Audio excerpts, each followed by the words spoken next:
Hello, everybody. Thank you for tuning in. Great to have you here. Happy Sunday. Happy Father's Day. Happy Father's Day to all the dads out there, all your dads, all your grandfathers, all of the above. Thanks for tuning in here tonight for trivia night, Sunday night trivia.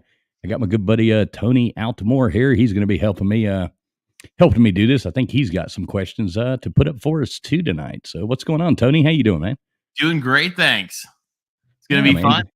Yeah, do you Happy have a good? Father's Day to everybody. Yeah, thanks. Did you?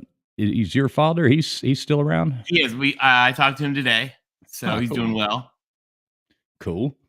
Yeah, sorry if I'm a little bit hoarse. I've been speaking of my father, I've been when he was 5 or 6, his mom bought him one of those old oh, what's the brand? They're really nice like dresser, desk, shelf, the I forget the name. One of those Uh, old companies.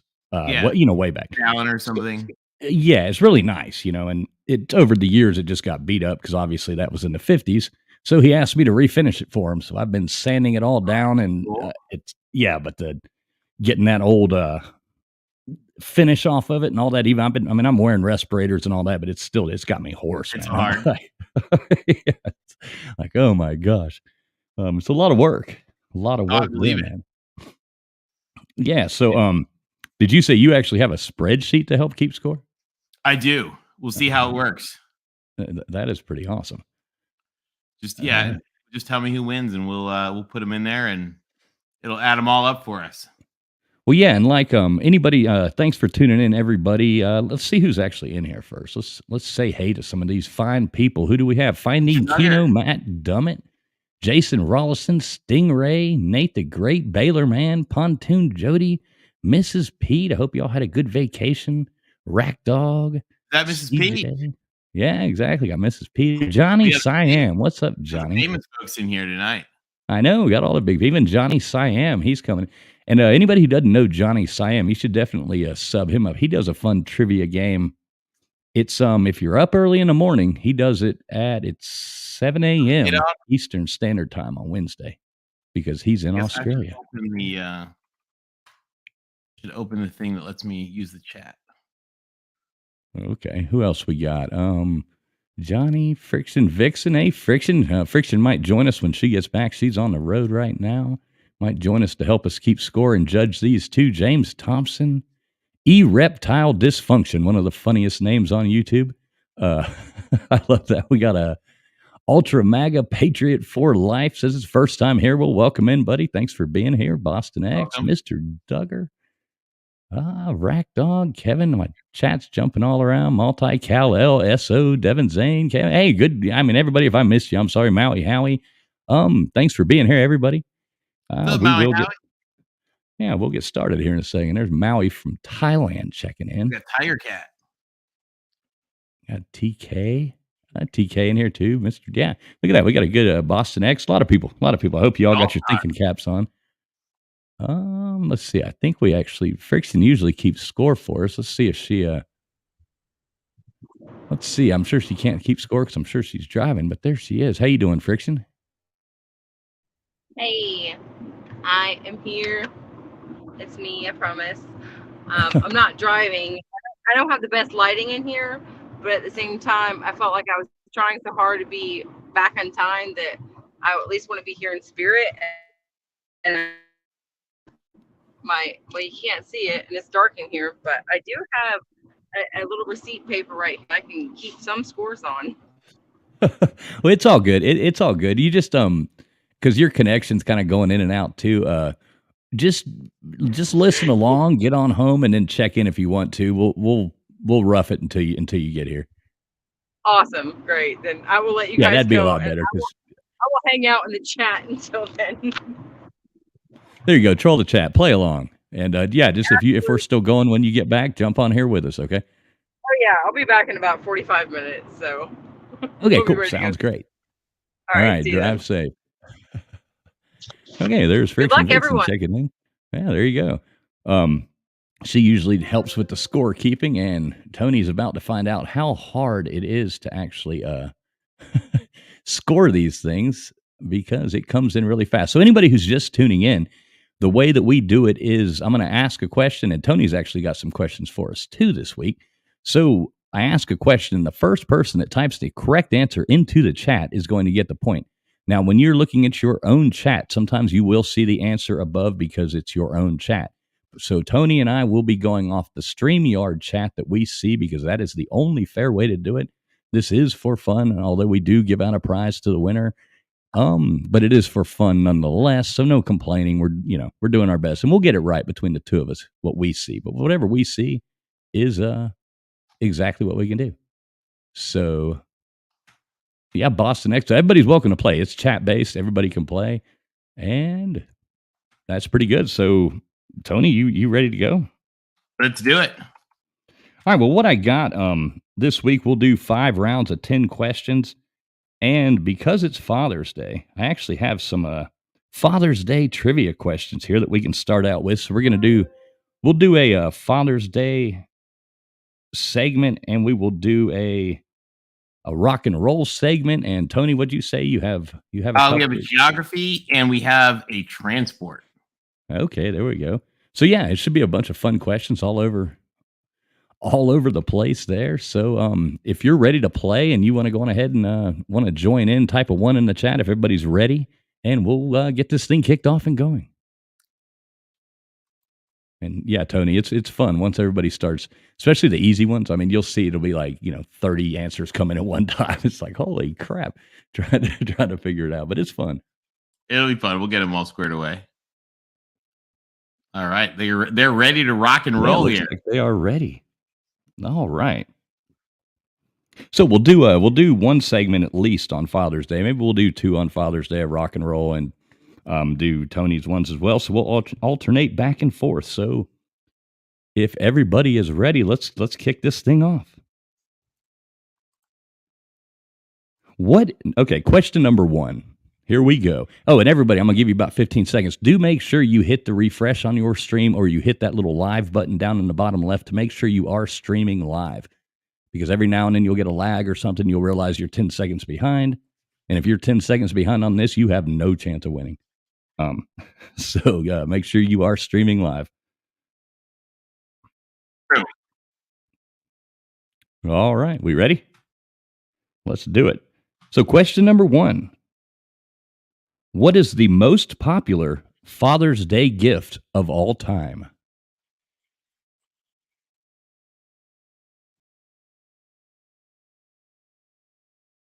Now, do you know all these answers, Tony? I don't.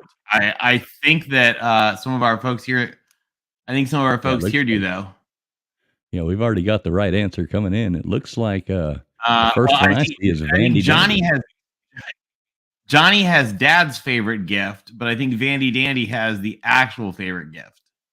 Yes, Vandy Dandy was the first one to say tie. And yes, it is a tie. K-Dog coming in second. Dog behind enemy lines right behind that. Who else do we have? Troy V says underwear. No, I don't want to give Dad underwear. Heather says tie. What's up, Heather? Thanks for being here. So yeah, let's chalk one up for Vandy Dandy there. You got the little sheet going there, Tony? Is that... You got the spreadsheet going? You got the spreadsheet going? Is that... I said you got the spreadsheet going? Yep. I got Vandy Dandy at 1. Okay, cool. I was making sure we were on the same page. All right. Let's see. What U.S. state was the first to celebrate Father's Day? What U.S. state was the first to celebrate Father's Day? I have no idea. I wouldn't have known at all. Like Maui Howie's answer on the last divorce.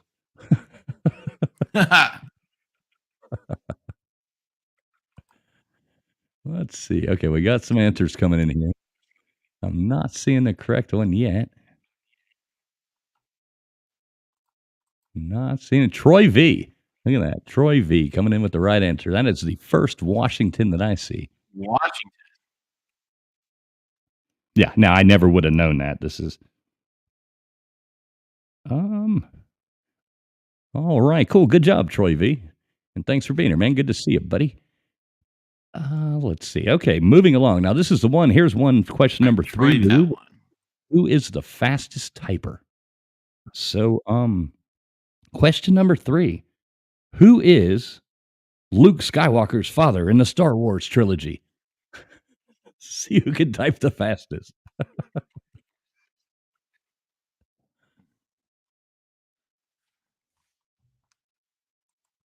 Let's see. Now, do they have to have the real name or can they have the Sith name? Yeah, I mean, I'll take the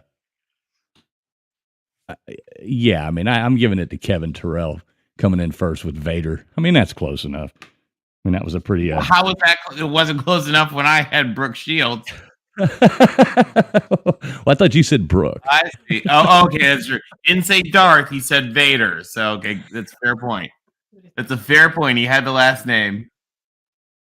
Yeah, we're you know, like I said, I'll always take last names if it's good enough for Alex Trebek, it's good enough for me. All right, Kevin Terrell. Kevin's got one. There we go. We got Mrs. Fools coming in here to help keep a score as well. Mrs. Fools. Yeah, look at that. She said she'd cover for Friction there for a while she wasn't there. You got to put these onto here though. So, okay, cool. What are we on? Question number 4. What is the name of the father? Now this one I'm going to say you got to give me first and last name on this one to be fair. So you got to give first and last name. What is the name of the father on the TV show The Brady Bunch?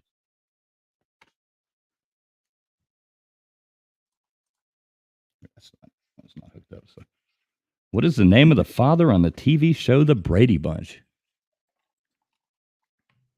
You know this one, Tony? I do know this one. Classic old show. Oh, yeah. Kind of annoying, but let's see. Who's coming in first here? Oh. Mrs. Pitt. Let's see. Scroll up.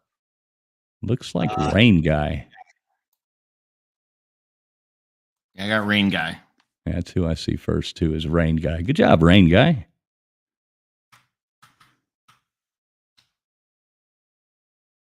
Get it?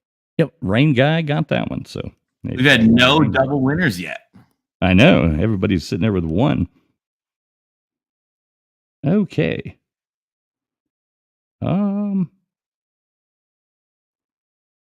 Okay, question number 5, correct? So, what is the name of Nemo's dad in the 2003 Disney film Finding Nemo?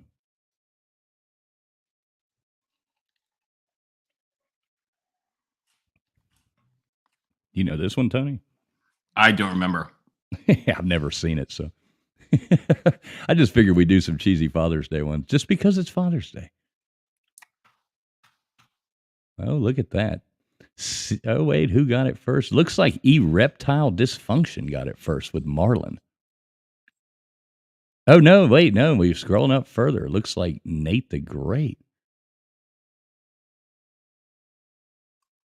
Who do you see first, Tony? I don't know the answer. It's Marlon. Marlon's the answer. Oh, okay.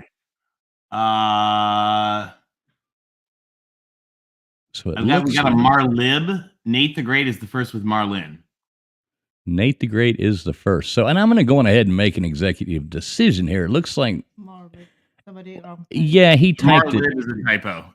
And then he typed it right under that. So let's give Nate the Great and Erectile Dysfunction a point. All right, we got it. And I love that name, man. That just cracks me up every time. I like it too. It's too funny. Yeah, so let's give Nate and Erectile. You know, like I said, this is about fun. Still want my retroactive Brooke Shields point. Didn't you win anyway? I did win. It really doesn't matter. I just give you a hard time. That was a fun night. Thursday. Okay. That was a fun night. Like for Billy, it's a fish name. Right, exactly. Okay, cool. Question number 6.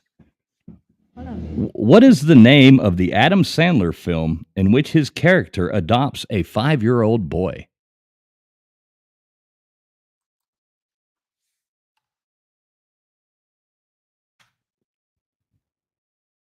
This movie was pretty funny. That was a funny movie. Who you got there? Troy V, I think. His Or first, yeah. Kevin. Was that? Oh no, it was a different one that we still Yeah. tease my dad about. Troy V's got one. Troy V's got it. Yep, Troy V coming in there. Troy V's pretty good at this trivia, man. I know He he's doing it in always first does good. place now. Okay. All right, next question. This would be what? Question 7, correct, Tony? This is 7. Yep. Okay. What is the name of the father from The Fresh Prince of Bel-Air? So I guess it's his uncle, but His uncle. he is. What is Carlton's father's name?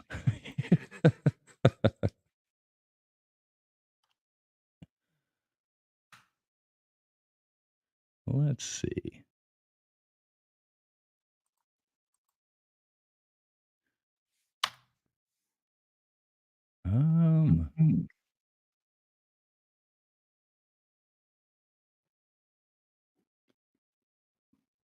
Now this is one of those weird ones because everybody's saying Phil. It seems like. What do you think, Tony? How are we going to do this one? I think Uncle Phil counts. Okay, Uncle Phil counts. So who said Phil first? Peninsula. It is Peninsula. Philip Banks. We could also give one to the first person who used the last name too. And Which okay, was P. Bean. so put a Peninsula P down for one, and then let's see. Did we get? P. Bean, I think, was the first one with the Banks. Yeah, and B Bean and really aced it with Philip Banks. So yeah, I give both of them. B Bean and Peninsula. Good job, guys. And Libin. Mm-hmm. All right, so let's see. Oh, here's a good one. Now, this is one Tony probably knows because he's read a few books. In Greek mythology, who is known for having eaten his own children to prevent them from overthrowing him?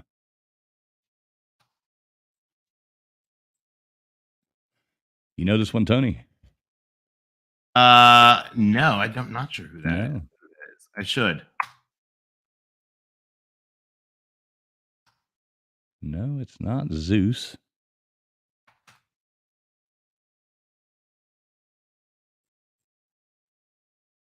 Oh, it looks Somebody like, get it.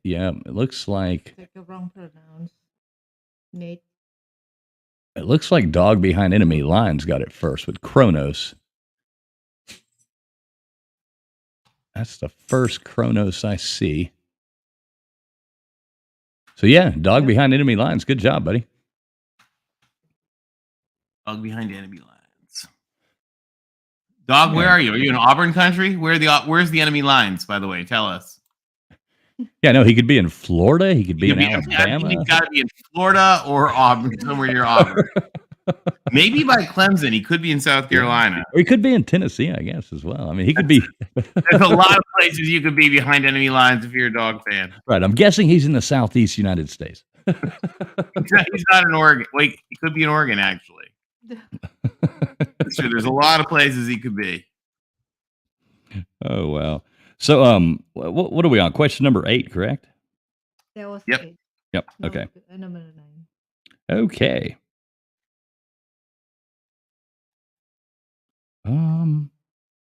Let's see. What is the name of Simba's father in the popular Disney film The Lion King? You probably know this one.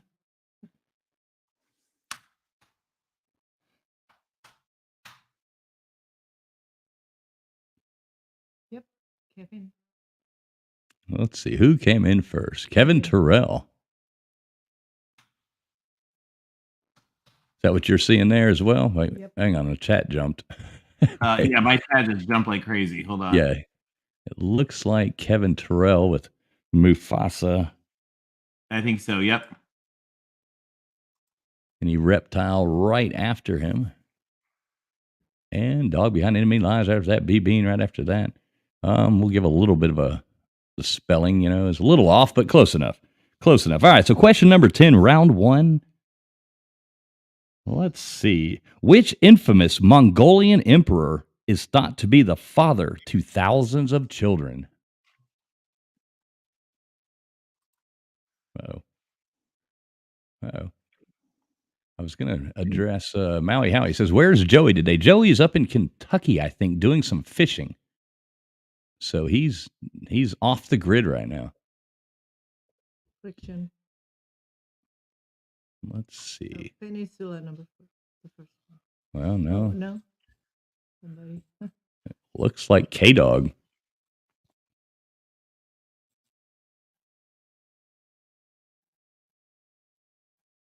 What do you see, Tony? K Dog? Hold on. Oh, mine just jumped again. Yeah, it's hard. 'Cause Yeah, Jay probably Shipes, K-Dog. Yeah, K-Dog. yeah, because Jay Shipes guessed Toby Keith, which is not correct. Fair guess. Good shot. Toby Hey. Keith. Who was that? K-Dog? K-Dog had that one? Yeah, K Dog got that one. We had a bunch of winners this round. Right, there we go. So you have how many? 7? K-Dog. Yeah, K Dog got the last one. So We had So tie just- for first, though. First place only has 2 points. oh, there we go. So all right, well, you want to give us the rundown on the score and see if Sure. yours matches up to it. All right, so I've got Troy V and Kevin Terrell with 2 points. And then with 1 point each, I have Vandy Dandy, Rain Guy, Nate the Great, E-Reptile Dysfunction, Peninsula P, Dog Behind Enemy Lines, and K-Dog. Yeah, there we go. So it's still, we got what do we got? 40 more questions left. So it's anybody's game. Yeah, thanks everybody for being here. If you just get here, or anybody that's been here. Mrs. Pitt is like Bibin is right. Oh, well, I don't know. It's too hard. We do the best we can do.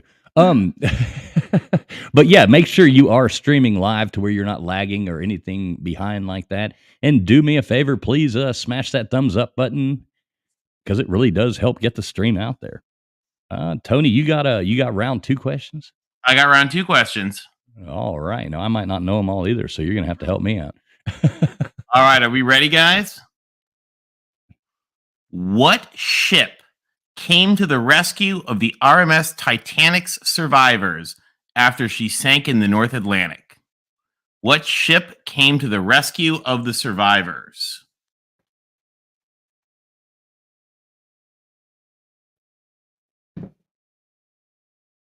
You know this one? Looks like James Thompson. James Thompson, nice work. Nobody And he likes gets the first point. Good job, James Thompson. That was quick, too. Yeah, he Good came job. right All into right. that answer. James Thompson may do well in this round. Looks like Maui Howie said the SS Minnow.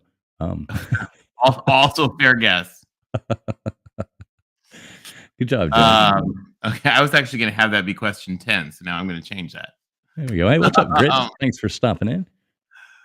All right. Here's one. What is the largest jet airplane ever built, which they have just recently pledged to rebuild? The largest jet. Jet airplane. Yep.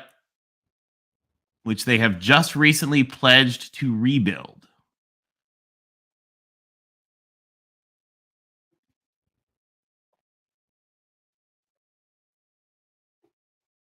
Hi. Hold on.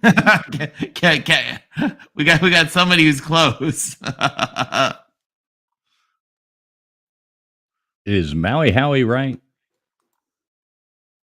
Hold on. Kevin Terrell was right. I had a whole bunch that skipped. No, I haven't seen it yet. What is Kevin the Terrell correct knows. answer? Oh, you haven't seen the right answer? No, we got it. B-Bean. I think B-Bean has it. Let's see. It's the Antonov. The Dream, the Maria, which the Russians blew up. Let me find it now. I can't. B-Bean's got it. Hold on, baby. Oh, okay. And is he right with the number, the AN 225? Okay. B-Bean. There you go, B Bean. Well done. All right, here's another one. Everyone knows the SR-71 Blackbird, but she was actually the second one of her type. The first and probably more important variant was run by the CIA and looked almost identical. What was it called? Ooh. Oh, we got Kevin Terrell with the zinger. I like it. Wow. Good Yeah, job. you finished the question. I like Good Kevin job, Terrell. Kevin. Kevin killed it. Kevin. Yeah, wow. I'm impressed with that one, Kevin. I had no idea. Done. Nicely Man, done. you put the answer in before Tony was even done asking the question. All right, here's another one. People will be able to have the answer in probably before we're done. You guys ready? The grandest ocean liner of all time. She was seized by the U.S. Navy and appropriately renamed the USS Lafayette, though the Navy accidentally set her ablaze at her pier, where she capsized and spent the war sunken in New York Harbor. Who was she? Grandest ocean liner of all time, You know? seized by the U.S. Navy, who accidentally burned her in her pier in New York.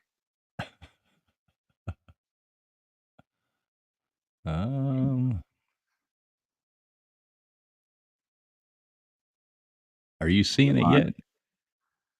I am not. But if I'm not seeing this one, we're going to have some there we go. B-Bean's got it. Yep. There we go. B-Bean's got that one. I was going to say, we're going to have some struggles with one of the next ones. So if nobody's got this one, I might have to frantically come up with some new ones. All right. On that same note, what is the fastest ocean liner ever built?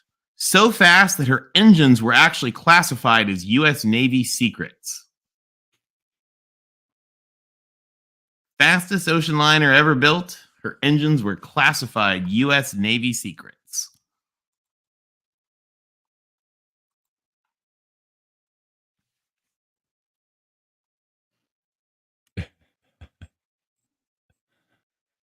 B-Bean! Oh, the king. Wow, B Bean knows his ocean liners here. Oh, exactly. And Rack Dog says geography my ass. No, Tony's doing two sets of Geography's questions. next. What- This is Yeah, transport. geography will be next. This is transport. K Dog says the USS bitchin' fast. She was. Actually, that should have been K-Dog, that should have been her name, actually. Like, she's in Philly right now, just sort of like rusting away. They should redo her and rename her the USS Bitchin' Fast. Reptile says, I don't know ships, so I Keep just keep going. guessing the minnow. I like it. It's fair. It's fair. All right, let's go back up in the sky. What was the name of the Soviet space shuttle that copied the U.S.? What was the Soviet space shuttle? Getting Mrs. P. That's bullshit. This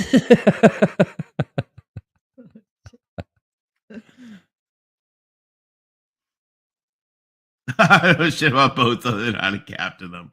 I like that. All right. Do we have it yet? I haven't seen it yet.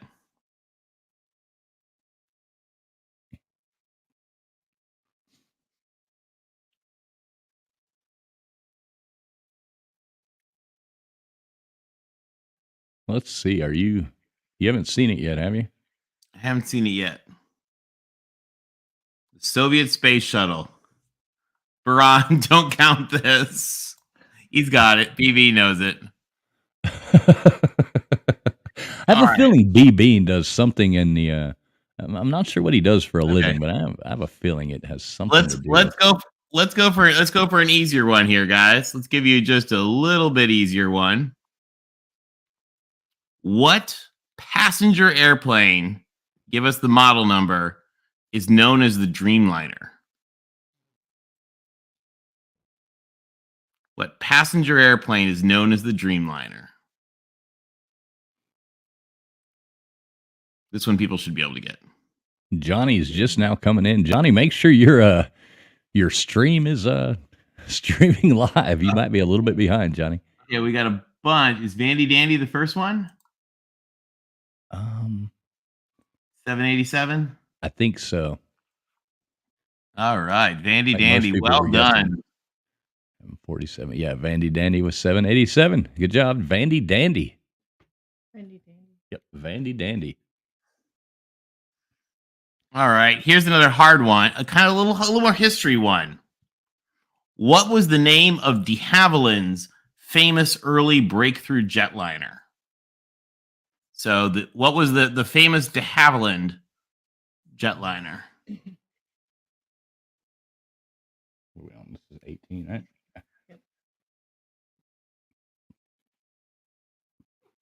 Havilland Javelin. That one? That actually might be. That wasn't the one I was thinking of, but Yeah, there is some fast typers in here. there are. The de Havilland what? The engines were inside the wings. It was actually kind of a cool plane.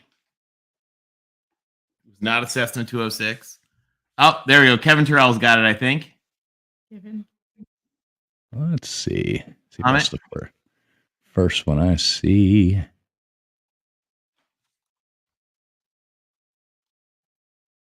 Yeah, the Comet. Okay, it was way down here at the bottom. I was scrolling up to see if it was up there, but yeah, I see it. Okay. Kevin. Yeah, Kevin Terrell again. All right. What is the name of the famous Italian ocean liner who capsized in the 1950s? She was rescued by the Ile-de-France. What ocean liner capsized and sank in the 1950s? Actually, one of my scuba diving bucket list things to go down to. You go down and look at that. Do you like to go scuba diving? I do. I love scuba diving. You like It's it? really fun. I used to go. I've all the only time. done that once. Done a lot of free diving. That's what we usually do is free diving. But Yeah. it's funny when we go down into the Keys, we always laugh at the people because you'll be down there in 10 feet of water, 12 feet of water, and there's these people scuba diving, and it's like, we'll swim down there and Right. wave at them and stuff. It's, what are you doing? Wait, does nobody know this one?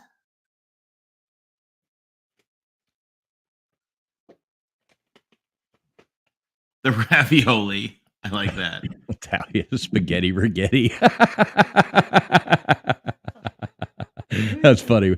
What's up, Alaskans on the fly? Good to see you. Spicy meat. I like the spaghetti rigetti. No, Mr. Duggar. Or Johnny Siam says muff diving is his favorite sport. There we go. B Beans finally got it, I think. Yeah, the Andrea Doria. Andrea Doria. There we go. We didn't get it. Yep. Well done, B Bean. B Bean's killing it. Yeah, B Bean's owning this category. He is owning this category. All right, here's the last one then. Let's get a little bit newer for folks who love the new news. And by the way, if you haven't seen the Internet Historian episode on this, you absolutely need to. What is the new Italian ocean liner that hit a rock and crashed off the coast of Italy a few years ago? There we go. We got people knew it even beforehand. Busby Adventures, just killing it. I like it. Let's see. So you got it already. He got it already. And who are you seeing with it? Busby Adventures. Oh, okay, right there. Okay. I didn't know that one, so I had to say, "What's up, Busby Adventures?" Yeah, Thanks if you for guys being here. haven't seen the Coasted Concordia episode from the Internet Historian, it is absolutely hysterical. All right. Well, All right. Well, we had some good. All right. So those were a little harder than I thought they would be for some folks, but we had some folks come in here. We got B Bean killing it in first place. Kevin Terrell in second place, and Vandy Dandy and Troy V in a tie for third. And how many points do they have? Oh, B Bean has 6. Kevin has 4. Troy and Vandy Dandy have 2. Okay. And then do we have a bunch of people with ones or? Yeah, then ones we've got Rain Guy, Nate the Great, E-Reptile Dysfunction, Peninsula P, Dog Behind Enemy Lines, K-Dog, James Thompson, and Busby. All right. Well, there we go. So yeah, everybody do make sure you refresh your stream, click that little live button at the bottom left. Make sure you are streaming live, and please make sure you do hit the thumbs up button as well if you have not already. And anybody who just got here, it's still anybody's game. We got 30 more questions left, so definitely time to catch up if you did just get here. Or if you got here at the beginning and you were doing really, really crappy, there's still time to do better. So don't give up. So what do you say we do some rock and roll questions? Let's do them. All right. So question number 1 from, let's see, round 3. Round 3. Let's see. What is the real name of the rock singer Sting?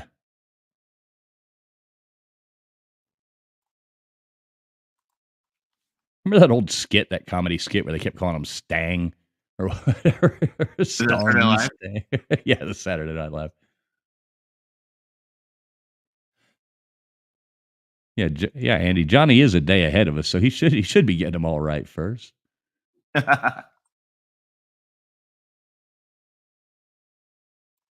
right, who's first? I think Finding Keno is the first one that I see. Gordon Sumner. Finding Keno. Yeah, Finding Keno. I had no idea on that one. Oh, you didn't know that one? No. I mean, I'm reading it off. I probably wouldn't have thought of it, but. Okay, question number 2. Good job finding Keno. Yeah, no, not Traveling Fools. That is not Sting's name. Okay, the song "Talk Dirty to Me" is by which band? What's up, Cowboys Mosh, my friend? How you doing, brother? Thanks for being here. Okay, you can let her out.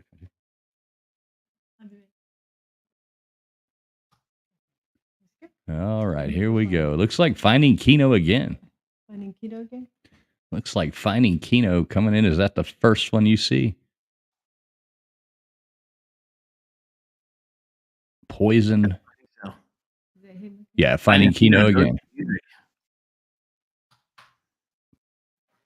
Moves himself into third place. There you go, Finding Keno. He does good on these rock and roll ones. Let's see.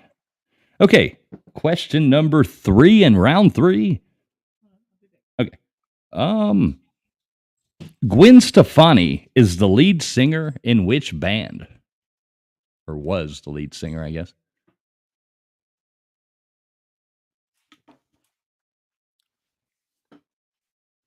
You know this one, don't you, Tony? Oh yeah. So I actually have a whole story about her sometime if you want. I'll tell you. Uh-oh. A Yeah. good story. Yeah, she did something really cool for in LA once. Oh, what did she do? So it was forever ago. The lead singer from 311 got laryngitis on the day of like the big K-Rock Christmas concert that they do every year. And so Jed the Fish, who was their famous DJ, comes out. He's like, guys, we're so sorry. We found out he's at Cedars-Sinai right now. He found out at like 3:30 p.m. he couldn't come on. We're really sorry. And the audience is booing. He's like, so we called a local band from right here in town that said they could come in and fill in, and the audience is all boo boo. He's like, guys, they have a really good sound. We called them at 3:00 this afternoon, and they're here like 3 hours later, ready to go with a set for you. Just give us. They got a good sound. You guys got an audience boo boo, and he's like, let me just introduce their lead singer. Her name is Gwen. And like the audience just exploded, and it was literally No Doubt had come in on about 2 hours notice to do a set for the concert. Oh, that's really cool. I like 311 too. It's pretty cool. Remember, they were the big hit in the 90s. Yeah. Yes, and Huffer Billy Paul, you are correct, because he was the first one to say No Doubt. sorry for the long story. But no, I like the story, man. And I remember 311. They were really big when. They were really, yeah. This was like right at the height of everything. It was a big thing. So probably what, 94? No, like 98, I think 99. One of those. No, it was because it was when No Doubt was at their height too. Oh, okay. Okay, cool. So I remember 311. We started listening to them about 94, 95 was. Yeah, there you go. Finding Keno again. Rack up another one for him. Let's see. Which band released the song Band on the Run? I actually don't know that. I know the song.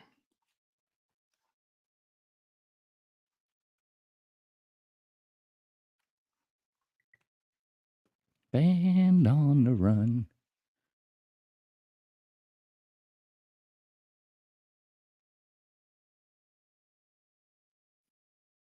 That's good stuff, Mrs. Pete. 311. All right, we got him coming in now. Let's see. Looks like Troy V wasn't going to let Finding Keno beat him on this one. Troy V coming in first with Wings. Write this down here. All right, good job, Troy V. All right, so question number 5 in this round. It's Troy V, right? Yes, Troy V. Okay. Okay, here's a hard one. So we're going to see who the real music fans are.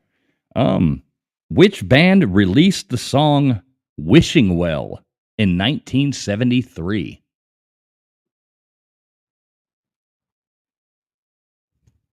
You don't know this one, do you, Tony? I don't. Yeah, this one's pretty hard.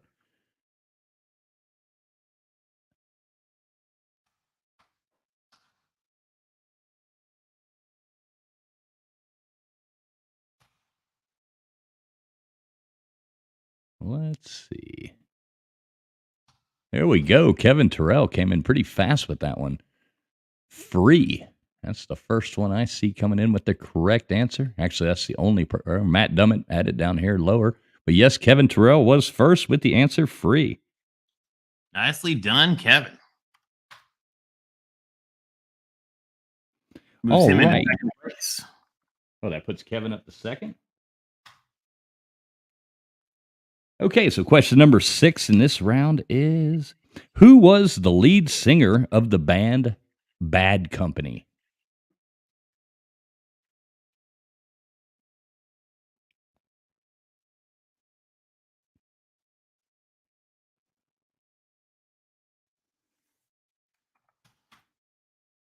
Well, let's see if anybody knows this one.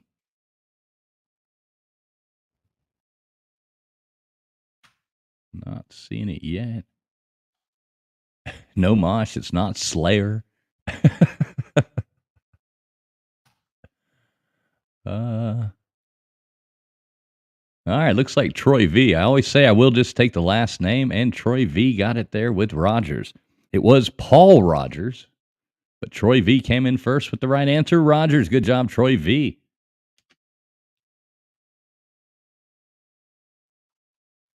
All right, so question number 7 here. Here's a really easy one for you. Wait, who had that Eddie one? Vet. Troy V had that one, right? Yeah, Troy V got that one. Okay, Eddie Vedder is the lead vocalist of which band? Type as fast as you can. This will be a pretty easy one there.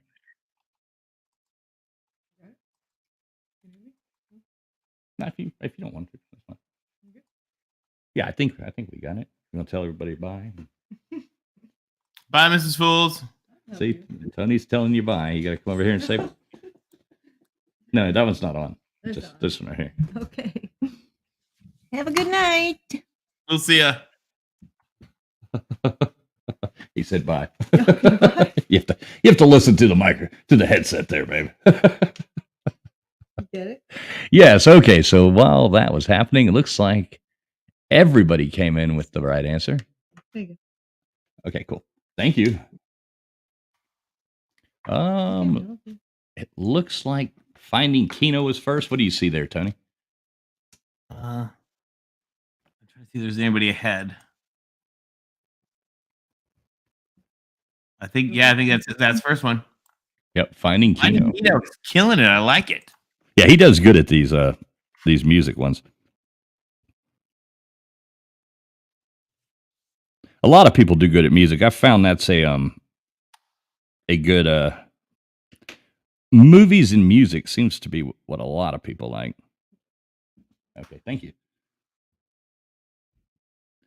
Okay, here's another really easy one for you for question number 7. Which group featured Dave Gilmour and Roger Waters?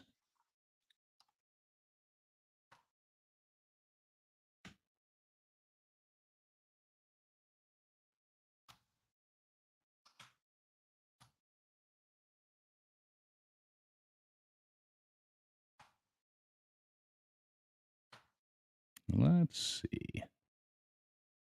Who's going to be the first one to get this? We went and watched The Wall. Roger Waters do The Wall about 9 years ago, I think. Yeah, cool. it was super cool to see, man. It looks like, is Hufferbilly Paul the first one? Well, no, he said Pink. Looks like Kevin Terrell, Pink Floyd, Troy V with Pink Floyd. Is that what you see? I'm scrolling right now. Yeah, I got Kevin, I think. Yeah, he put Pink Floyd and Troy V put Pink. Let's just give them both a point. Both? One to Kevin and one to Troy? Let's give Troy 1, 2 because he actually spelt it right. Give Kevin 1, 2 because, a type error. At least he got it right. He was first. What's up, Harley Dad? Good to see you in here, man. Okay, so that would be we should be on question number 8, right? Yep. For this round. Okay, cool. Question. That was 8, wasn't it? Oh, that was 8. Okay. Okay, cool. Well, then, question number 9 then. Who wrote the Aretha Franklin song Respect? Who wrote that song?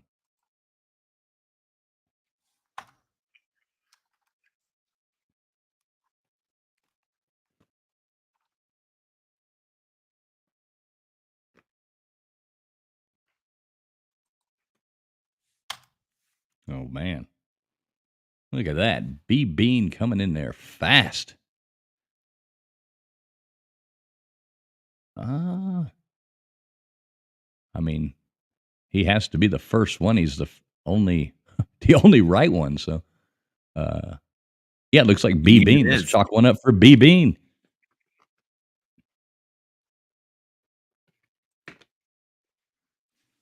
Okay. So this should be the last one in this round, correct? Last one in this round. All right. Well, let's go to one of my favorite bands from back in the day. Robert Smith is the lead singer of which band?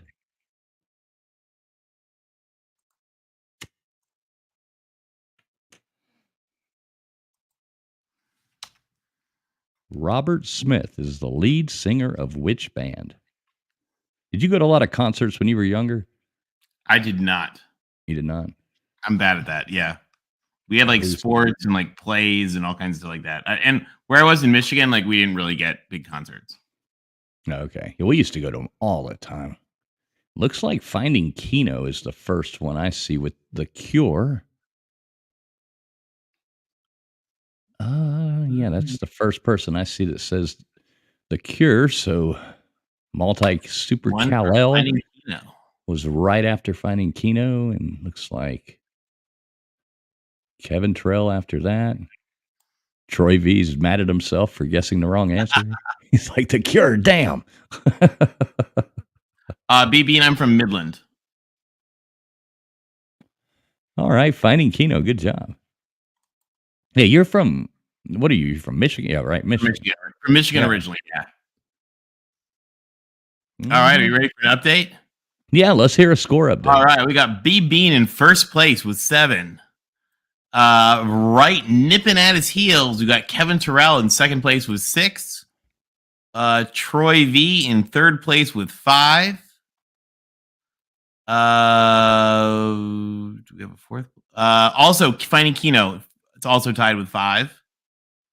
And then we got a whole bunch with 1, who are Rain Guy, Nate the Great, Erectile Dysfunction, Peninsula P, Dog Behind Enemy Lines, K-Dog, James Thompson, and Busby Adventures. So yeah, it's still anybody's game. Anybody can still come back because we have 20 more questions for you. I think Tony has a great We got geography. geography one coming up. next. And there's So some if you- bonus points in geography. bonus points for geography. There we go. Yeah, There as well. we got some bonus points here. So yeah, and do make sure you are streaming live. Hit refresh. Hit that little button down there in the bottom left that says live. Make sure you are live because if you are behind, you have no chance of being the first one to type the correct answer in. And if you're just getting here, please smash that thumbs up button. It really does help the stream. And if you would like to support the stream in any way, you can look at the ticker down. And Night Drop does drop the link every now and then. YouTube still has us demonetized because they still have us our dunce caps on and in the corner because they don't like us. And I'm kind of stubborn, so I won't give in to their evil ways just yet. They will win in the end, but just for a minute, I'm going to sit here and be stubborn. So Cash App, PayPal is streaming across the bottom down there, and Nightbot is dropping it into the chat periodically as well. That money goes to help us send out these cool prizes and shows support for the show. So not required, but always appreciated. I guess like people like to say. All right, Tony, I'll let you take this round away.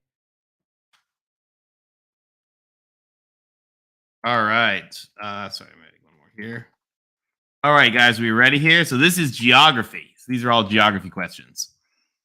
What two cities combine to be the second capital of the old Habsburg Empire? Oh, wow. Which two cities combine together to be the second capital of the Habsburg Empire? It's an awesome place to go, by the way. Give you a hint. It wasn't Vienna.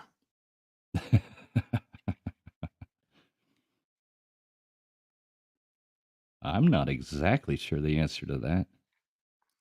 Two cities combined together to be the capital. Dallas, Fort Worth.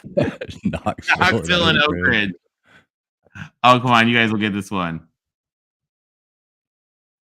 Does nobody know it? I know the country.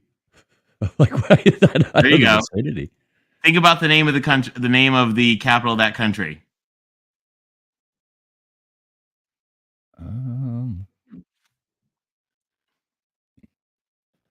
One has the castle and one has the Parliament building.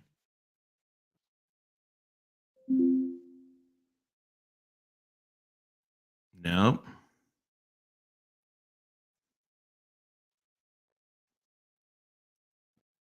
Got it. Andy's got it. Buda and Pest. Close enough. We're getting with the typo. Yeah, Budapest. Budapest is, there's two cities right across from each other. Buda, which is where the castle is, Buda Castle, and Pest, which is where the Hungarian Parliament is. So Andy nailed it. He got it. Good job, Andy. I would have never got that one right. All right, hold on. We got some other ones coming up too. They're easy. These are a mix of easy and hard. All right, we don't want them all to be too easy. All right, here we go. Next one. What was the city renamed after the fall of Saigon?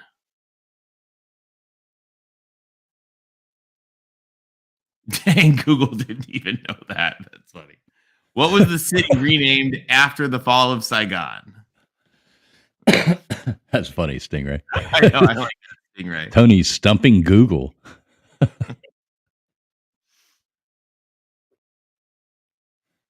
Oh, we got it. K-Dog's got it. Yep, looks like K-Dog with Ho Chi Minh. Ho Chi Minh City. Very nice. All right, now there's a bonus. Wait. I'm sorry. Scroll on up. On up. Oh, they popped up. Crazy. Yep. There's Rain ones Guy. above it. Rain Guy? Yeah, it looks like Rain Guy was actually the first one to come I'm through. sorry, K-Dog. Sorry, K-Dog. You got K-Dogged again. But that's not really getting K-Dog because you weren't first. But looks like Rain Guy, and then right after that was Harley Dad, and then K-Dog, and then BB. Okay, they popped. Guys, sorry. The way this works, like it syncs it together, but it gives us the whatever the actual like by the second thing is in the StreamYard as how they came in officially. So sorry about that. All right, but so here's the bonus question though. There's a bonus question in this one. What was the city's helicopter evacuation mission name? What was the mission name of the helicopter evacuation? Ooh. Anybody know it? I figured that was a good bonus point question. Like, 'cause that's Hey, a little man. bit. Everybody likes bonus points, so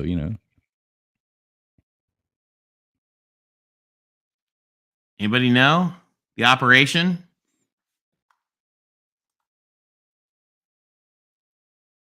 Missing in action, Achievement Trail.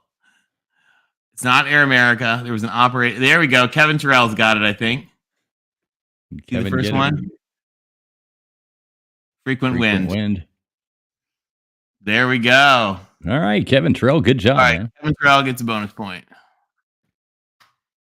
All right, next up to bat.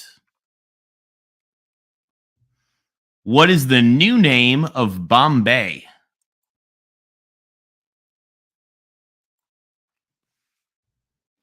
The new name of Bombay. This one's an easy one.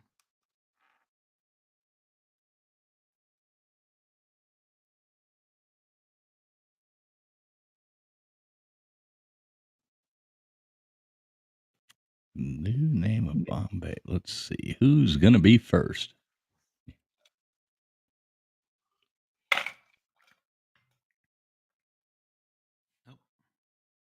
It Is it looks Peninsula like, Pete? yeah, it looks like Peninsula Pete was the first one.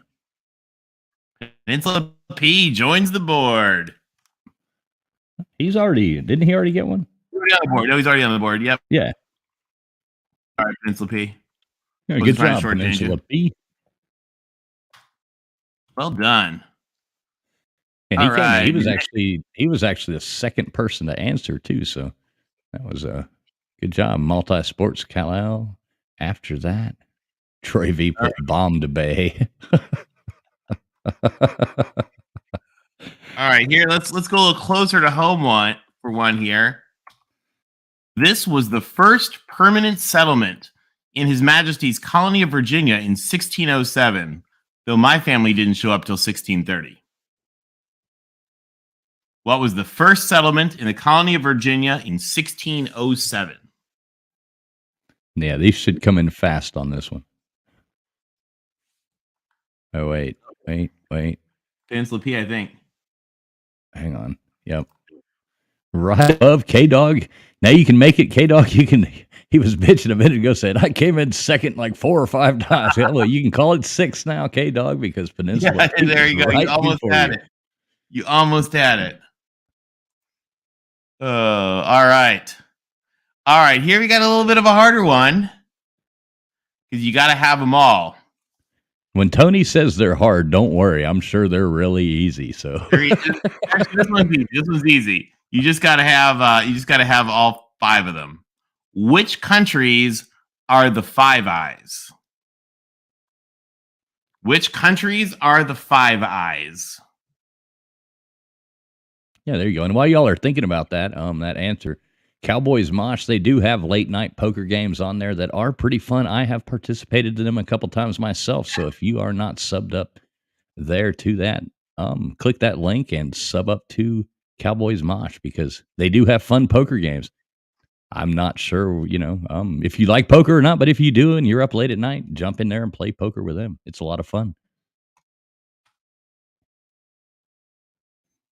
Okay, we got some answers coming in. Let's see.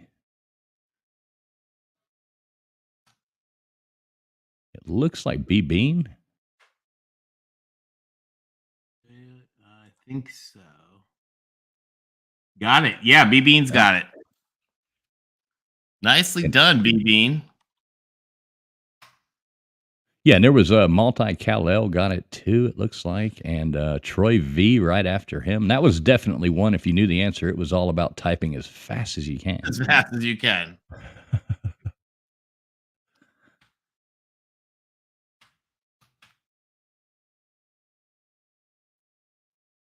Yeah, there wasn't a whole lot of people even trying to answer that one, but the ones who did looks like about 50%. Maui Howie, he was on the wrong side of the earth there with that one. But here we go. That's too close. Are you ready for the next one? All right, you guys will know this one, or you're going to kick yourself for not knowing it. Which neighborhood of McLean, Virginia didn't admit until the late 90s that it was also home to a large intelligence agency? Which neighborhood of McLean, Virginia is home to a very large intelligence agency? I like this little comeback that Jason Rawlson had. It says, "Be bean is fast," Stingray says, and Jason Rawlson says, "That's what she said." K-Dog got second again. Oh, did K-Dog get second again? K-Dog got second again. Harley Dad comes in. Harley Dad coming in there right before K-Dog. K-Dog's going to have to. Like a fraction of a second. Harley Dad with Langley. And right after that, Peninsula P. All right. E Reptile coming in with "Fuck if I know." Mr. Rogers' Neighborhood. I like it. Compton. We got a bunch. Joey's Home. We got a bunch. All right. Here's another one. Here's one that's going to be a surprise. There's a little learning piece here because one of my old bosses actually did this.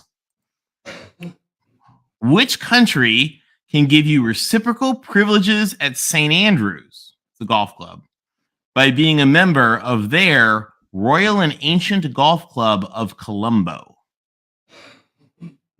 Where is the Royal and Ancient Golf Club of Colombo? I like, this is Pete, the CIA, bitches. Let's see. Hey, what's up, Travel Fun 69? Good to see you here, brother. Big ups to you, There's my friend. the Royal and Ancient Golf Club of Colombo.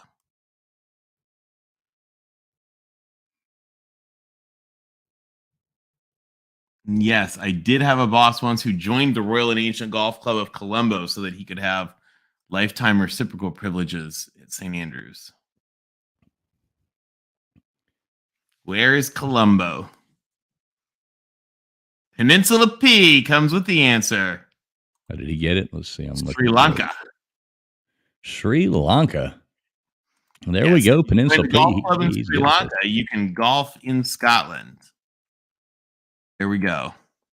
Yeah, we got like all the famous people coming in here tonight. We got Travel Fun 69. We got the Mosh Man in here. We got all kinds of famous people, man. I feel I feel honored. All right, you ready for the next one? While we're on the subject of famous suburbs, which Berlin suburb hosted Allied leaders to plan the future of Europe at the Selienhof Palace? Which Berlin suburb hosted Allied leaders to plan the future of Europe at Selienhof Palace? The Hohenzollern family wants that back. Interestingly. Here, Jason Rawlson's got a comment for you there. What is he? I didn't see it. Oh shit!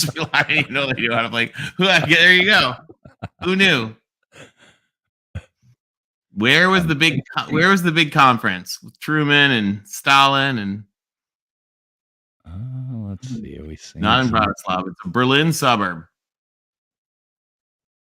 Finding Kino says Davos. Today they'd probably do it there. They would probably do it there today. No.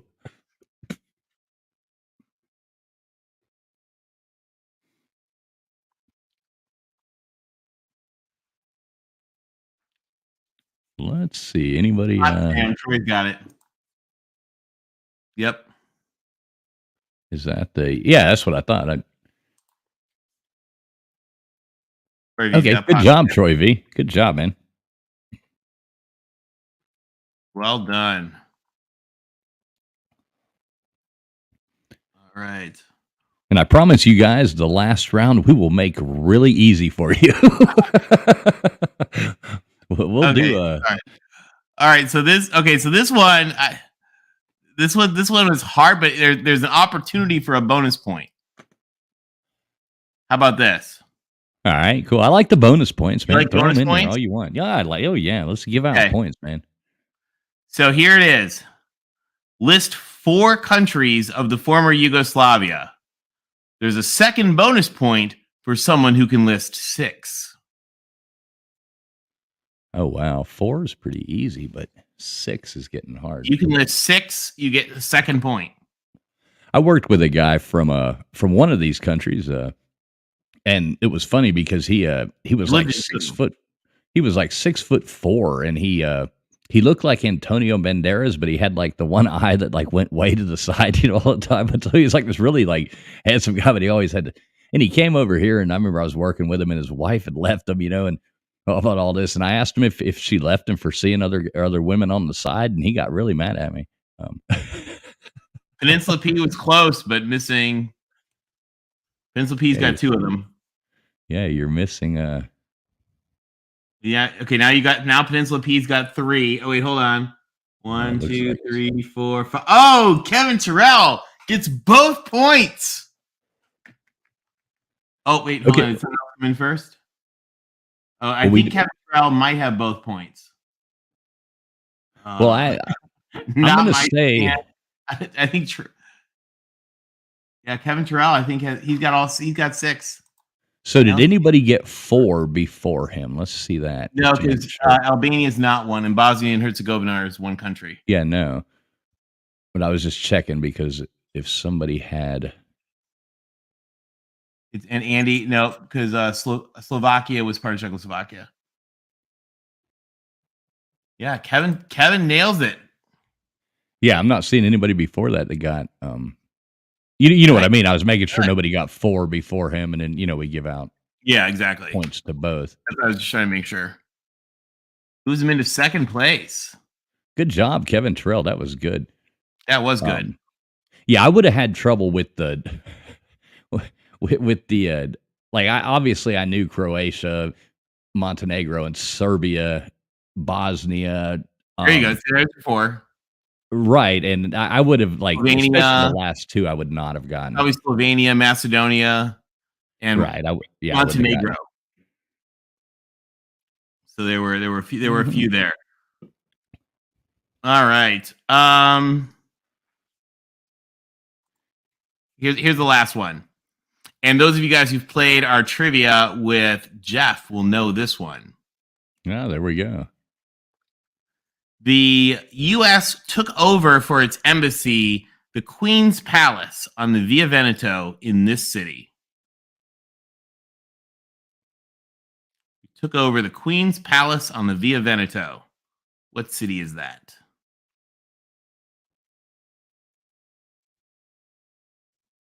I heard 4 parts. I knew I was screwed. I love all the comments in here.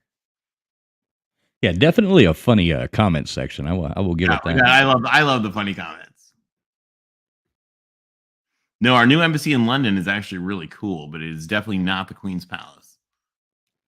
You ever been to the embassy in Indonesia? Any of those? No, I have not been. I had a good friend who worked there for a long time now. She was in Jakarta for a while. Yeah, the one in Jakarta's. Yeah, it's but the one in Surabaya, where my wife is from, is actually underground. Oh, wow. Yeah, it's completely underground. Oh, that's cool. Yeah, it's obviously there's reasons it's underground, but I think Jason's got it, right? Let's see. Roma. One. Yeah, Rome's the right answer, but yeah, Mussolini took it from the Queen, and we took it from Mussolini. Yeah, it looks like Jason Ralston was the first one to come in there with Rome Jason. as being the right answer. Good job. All right, guys. Sorry, those were hard. I had to come up with them on the fly real quick. Hey, hard ones are, that's what I like to do. Hard ones and easy ones. It makes it more fun. Yeah. All right. We ready for a score update here at the end of the round? Harley Dad says Tony is mean with his trivia. Harley Dad got a point right there. Hey, you got one. Harley Dad got a point. Well done, guys. Yeah, those were on the fly. I did those literally while we were doing the last round. All right. First place is let me look here. First place is Troy V with 8. Second place is Kevin Terrell and B Bean at 7. Fourth place is Peninsula P at 5 and Finding Kino at 5.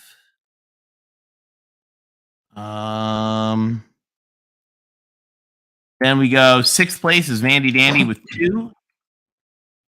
And with and also Rain Guy with 2. Then with 1 each, we've got Nate the Great, Erectile Dysfunction, Dog Behind Enemy Lines, K-Dog, who should have, like, he sounds like somebody who deserves a bonus point for, like, silver medals. James Thompson, Busby Adventures, Andy Heimlich, and Harley Dad, and Jason Rollinson. Yeah, there we go. So that is our list. Okay, so what we'll do, we're going to do one last round. So, and it's 10 more questions. So, who has the most? What is it? How many points? It was 8, correct? Yes, number 1 is 8 with Troy, but he's only 1 up on Kevin. Right. So it's still it's anybody's game. There's 10 more questions, and I'm going to kind of random them up. We're going to put some movie ones in here though, because I like movie trivia. Oh, movie trivia is good. And maybe we'll throw a couple animal ones in there as well. And we just got, it's going to be a little bit random this last one. What's up, Vic? I like Stingray's question.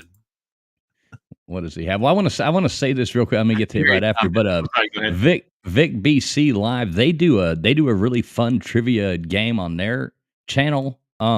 Vic, if you guys want to drop your link, drop it in there, because everybody here obviously likes to play trivia, and they do a fun Friday night trivia game, usually around 11, 12 o'clock, like around midnight, I think, Eastern Standard Time on Friday nights. But it's pretty fun to pop into as well. And they play it. It's all online, but it's a lot of fun. I go in there usually around midnight and play that game as well. So make sure you do sub them up as well, because it's fun. So what do we have here? You wanted me to look at? It was I liked who had Stingray had a funny one.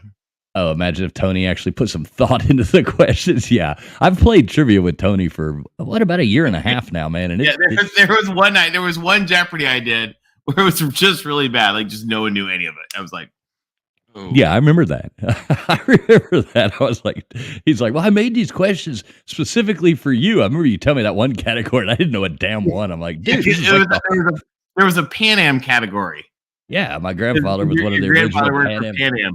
No one knew any of it. No one knew a single question in the category. It was like, what the hell, Tony?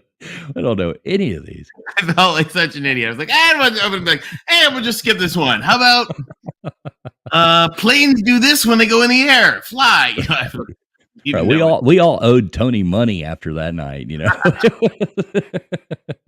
Came in there and just killed us. I felt like such a dumb shit. It was pretty funny. I like those Jeopardies over on Tide Guy. That's another channel. I wish he was in here. Yeah, he does fun trivia too. If anybody, if there's any mods in there that know Tide Guy's link, you could feel free to drop it too. I know he's still in America, but there's lots of random night trivias over there as well.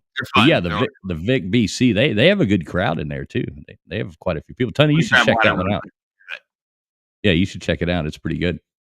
So cool. While Tony's running away, just do take the time to refresh the stream, because we're about to do the last round. 10 more questions. It still is anybody's game, but it looks like we do have a heated race for the win tonight. Let's see. So yeah, refresh your stream. Make sure you're streaming live. Feel free to support the show if you would like to. The links for Cash App, PayPal are scrolling across the bottom. All that just does go to help out the show, help out getting these packages sent out, winning prizes and stuff like that. It does help. It's not required, but it is appreciated at all times. What's up, Law Tide? One time, I'm about to see Law Tide here in about a month, almost exactly a month from now, where we're gonna just absolutely kick the shit out of Team Raj at softball. So Law Tide, cheers one time, brother. Oh yeah, and K-Dog is our second place winner of the night. I know K-Dog deserves like bonus points for second place.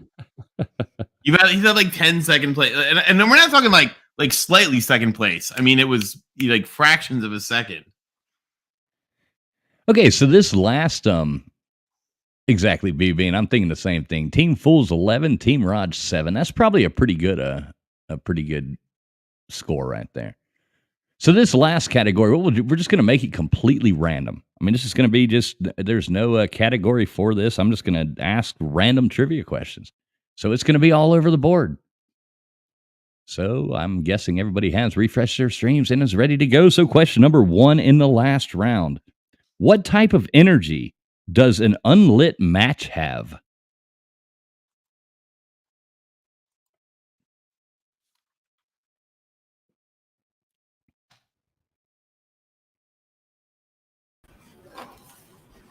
What type of energy does an unlit match have? It looks like Kevin's trying to type it. What type of energy does an unlit match have? Uh-oh, we got an echo coming from your fiction. Like Kevin's trying to type it. What type of energy does? So what do you see, Tony? I think Kevin's got it. I'm seeing Kevin mistyping it and finding Keno typing it correct. Let's give them both a point. Let's Both give Finding Kevin Keno one and Finding and- Keno. Yeah, I mean, like I said, this is about fun. Even though you do have the ability to win something cool. What's up, Canadian fishing musician? Good to see you, brother. All right, there we go. We got him. All right, cool. Let's jump over here and ask what is a dog's permanent tooth count? So how many teeth does a dog have?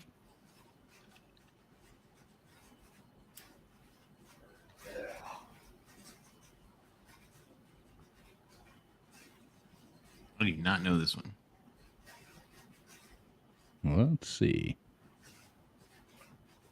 Looks like erectile dysfunction. What's up, Friction Vixen? How you doing? What's up? How you doing tonight? You made it home. I made it home. Damn, it was a long ass drive. So yeah, it looks like erectile dysfunction came in there with 42 with the correct answer. Good job, Nice. and he got it right off the bat too. Imagine that, a guy who breeds animals and stuff, snakes mostly, Oh wow. comes in there with yeah, they've got a lot of snakes and stuff like that. It's pretty cool. That is cool. I'm not a big snake guy, but I got bit by one time, so I've never really liked them. I got bit by a copperhead one time on my leg. So Erectile dysfunction. We had to take our dog in, and he's gone in a couple times. He doesn't have any anymore. So I kind of want to be like 0 now. He's older. I had a Okay. photo opportunity with a snake earlier, traveling fools, and TJ was not down for it. He's just like, no, don't mess with it. While we were up there in the mountains, yeah, well, about I don't know, Snake. 3.5, 4 feet long across the drive. yeah, I've too, never you know. been I'm not a fan of snakes. Ever since getting bit by a copperhead, I wasn't. And they don't really. I didn't even go to the hospital, but you know what I did, Tony? You'll like this. I took a razor blade, cut it, and I doused the shit out of it with lacquer thinner, and just soaked it to lacquer thinner. Drank some Jack Daniels and some Benadryl, and I was good to go. You're good to go. There you go. Lacquer thinner cures everything. It'll work. All right, next question. What iconic 1954 crime drama did Marlon Brando say might have been a contender in? It's kind of a weirdly Oh, worded question, great one. but I think if you know the answer, you know the answer. So Yeah, you'll know that one. They'll know the answer. They know. exactly, Johnny. He says, "Beware of the spitting python." Yes, sir. Watch out for those. No, it's not. It's not Dragnet. It's not Dragnet. Let's see. There we go. B-Bean's got it. No, oh no, Vic popped in. Vic Wait, where BC are we? Live. Oh yeah, there's Vic VC right before B Bean. It looks like Vic BC on the waterfront. Good job, Vic BC. Like I said, they do trivia as well. So when people do trivia, I have found like a lot of these online trivia things just from doing trivia myself. It does help when you go to these these things because you're like, I know that question. Yeah, I've but the seen that worst before. is like I didn't know the dog's teeth. I was on. I think Tide Guy had it once, and so I was like, oh, I wish I had remembered. Yeah, exactly. And I think this question actually might have been on one of this next one might have been on one of Johnny Siam's the other night or the other morning, I guess, so to speak. Which country is thought, or which country does have the most highway miles in the world? Oh, I don't know that. I mean, that's an interesting. That'll be interesting to know the answer to, because I can think of a couple different ones for different reasons. No, Kevin, it is not the USA.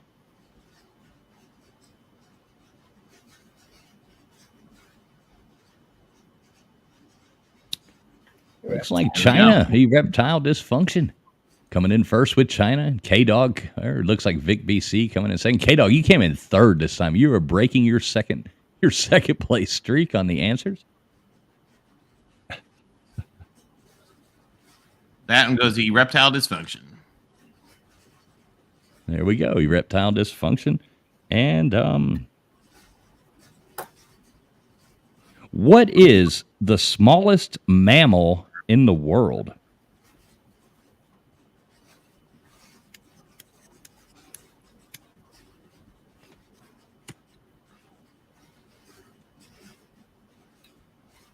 Do you know this? You guys know the answer to this? I think I do. And I will just take I mean, hell, I don't know. I'm reading these off the thing, so let's see.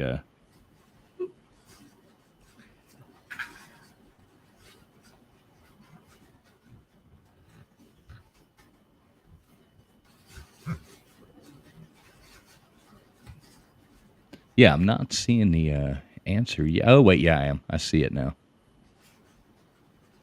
Let me just double check and scroll up, but I think B Bean got it with the bumblebee bat. Oh wow, nicely done, BB. Let me double check. Let's make sure. Is that the first person you see? That's the first one I saw of that. Yes. Yeah. That is the first one. So yeah, good job, B Bean. And I don't want to say anything. We got a 3-way tie for first place right now. Uh-oh, 3-way tie. How many questions do we have left? We got 5 left. Okay, when we get to I usually do it at like 4 or 3. I like to give a score update just so everybody knows, and you kind of see who's in contention. Right now, Troy V, Kevin Terrell, and B Bean are tied with 8 in first place. Then we've got Finding Kino in fourth at 6 points. So it's still, I mean, the game is still winnable. Peninsula P's at 5, still also a potential win. All right, there we go. All right, cool. So what famous sporting event is held every year on Memorial Day? Have you read the book Red, White, and Royal Blue? No, I have not. Okay, really funny. The movie's about to come out, and they just did a whole interview, and this was one of the main topics. It was kind of funny. Oh, that's cool. It looks like Troy V. Troy V, nicely done. Hang on. The chat jumps. God dang it. Oh, it does jump. I got to scroll all the way back up now to find Troy V. There we go. Troy V was the first coming in with Indy 500. Well done, Troy. All right, Troy V. Good job. Good job. So what do we got? We got 3 more left. 4 more left. 4 more left. All right, so let's do a real quick, Tony, if you don't care. Can you do like a? I know you just kind of did it, but I was setting myself up to take a quick break for 2 seconds. Can you do like a score rundown? Maybe say something for just a second. I got it. All right. So first place right now, we've got Troy V with 9 points. Then we've got some ties here with second. As we take a look, spreadsheet's getting busy here. Second place, we got B Bean with 8 and Kevin Terrell with 8. Then who's next here?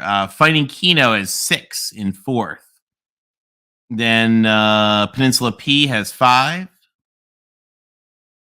Who else has got? I was reading them all to you. Vandy Dandy's got 2. Rain Guy 1. Nate the Great 1. Ereptile Dysfunction 3. Dog Behind Enemy Lines and K-Dog each have 1. So do James Thompson and Busby Adventures. Andy and Harley Dad and Jason and Vic each have 1 as well. So we got some good ones here. Let's see. Was there? Oh, I deleted it. I was gonna say I had a couple of questions here. I actually deleted when we were. Tony, too can I hard. question you on one thing? Because Yeah. I was taking notes off of the score you gave me a minute ago, or that, Yeah. that you gave us a recap on, and Yeah. I thought that you had said that Rain Guy and Vandy Dandy both had 2 a minute ago. Oh, Or let a me few see. minutes back. Rain Guy has 2, and Vandy Dandy has 2. Okay, so the last thing was it was just a misspeak then. Okay, Oh, I misspoke. I'm sorry, guys. no problem. I I just misspoke. wanted to I'm make sorry. sure that I was on track with you as well. Thanks, Friction. You're totally right. You're Okay, cool. absolutely right. Yep. You're good. Yeah, Friction stays on the ball on the scoring. Friction's good at this. Well, I was going off of what Tony said before I jumped on the stream, so I was with you guys. Well, so I put them all out in a whole spreadsheet so we can, if I did screw up, we'd be able to audit and find where it was. See, I like that. That's my style. I write down the answer, and then I write down, who got the answer for every question, no matter what, and then I tally it. I like having an auditing system. It's nice. It is. It's good. It's good. It's good. No, I like it too because then I can just blame it on somebody else. That's why I like having other people up here. Here we go. And I like to have other people as well, just because it's hard to see who comes in first. Yeah, well, because and- they all pop in and then it adjusts them, because it all Yeah, it's syncs to insanity. server. It's insanity. Okay, cool. Well, we got what? We got 4 more left. Is We that got 4 correct? more, and the game is on the line. Okay. In which century did the French Revolution take place? Oh, this was my slobs trivia question. And I get the centuries and the years, like the mixed up. So I knew when it was, but I just said it wrong for like the blah, blah, blah hundreds. Ah, Oh, God, it pissed me off. do you hear the people sing? Actually, that's not really the French Revolution, is it? That's after. Okay, so who are we seeing? I don't want to give people the wrong. Are we seeing Troy V again? Wait. Hold on, let me see. Yeah, I think so. Although Rain Guy's got like years down. You want numbers or years? I said what century? Century. Yeah, technically. Yeah. Okay. So my chat just keeps jumping all over. It looks like Troy V was. I think I got Troy too. Yep. See, I said the 17th century because I know it's in the 1700s. Let me ask a quick question. Vic BC, are you guys going live tonight? Just out of curiosity. That would be good to know. Okay, so here we go with the, we got what, 3 more now at this point? Three more questions? Let's see who pulls this out. Who is the Greek god of the underworld? Ooh, I know this one.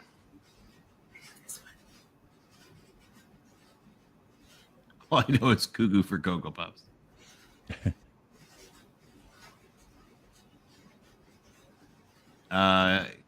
Kevin's got it, but not the spelling. Wow, a bunch just popped up.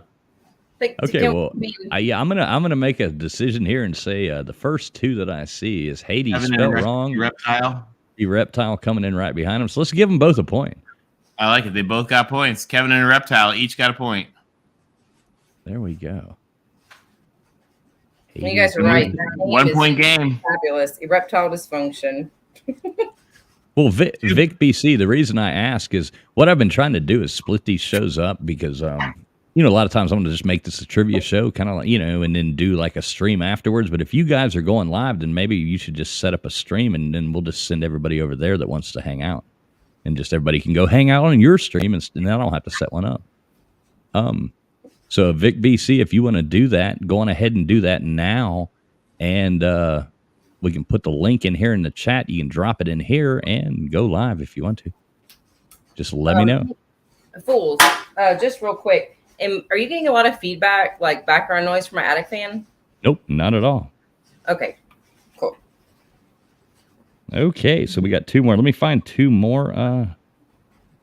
2 more great questions here. I'm trying to find some funny ones or something.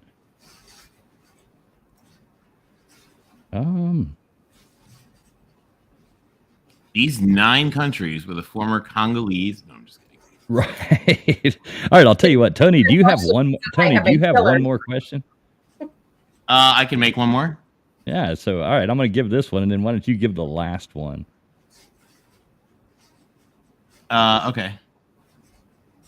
Okay. So I'm going to give you a really easy one here. You talking to me? Robert De Niro famously says in this 1976 film. I know. Yeah, everybody's going to know this one. If you don't know this, I mean, come on now. Yeah. See. I love it. I love it. Looks like Troy V again. Yeah. Troy V, nicely done. I like Bulldog JC with Scarface. You want me to give the last one? Yeah, there you go. If you got a good Johnny Siam says Debbie does Dallas. You're talking to me, Debbie. All right, you guys ready? Last question here. NFL or college football, depending on your perspective. In what stadium did fans attack Santa Claus with snowballs?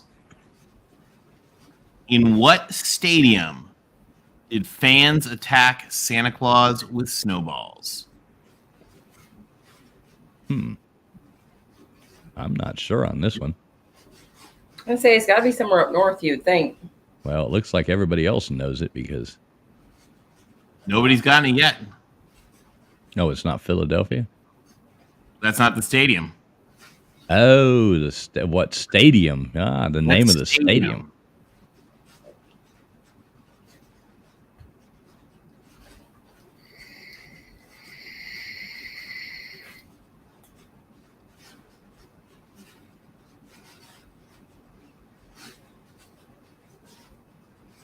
They should start coming in now because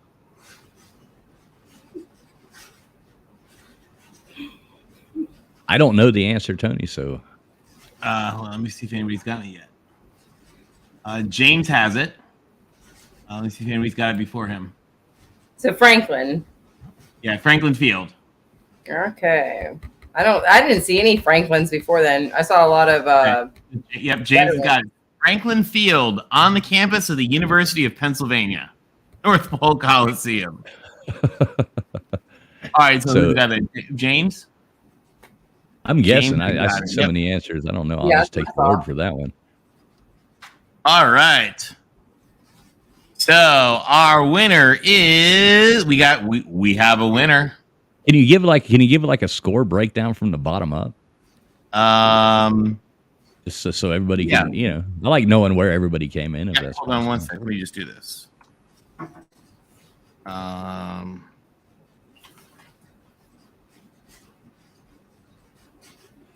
thinking we all know who the big winner was, but Hold on, I'm just going to sort it. I'm sorting it real quick just so I make sure I have them in exact order.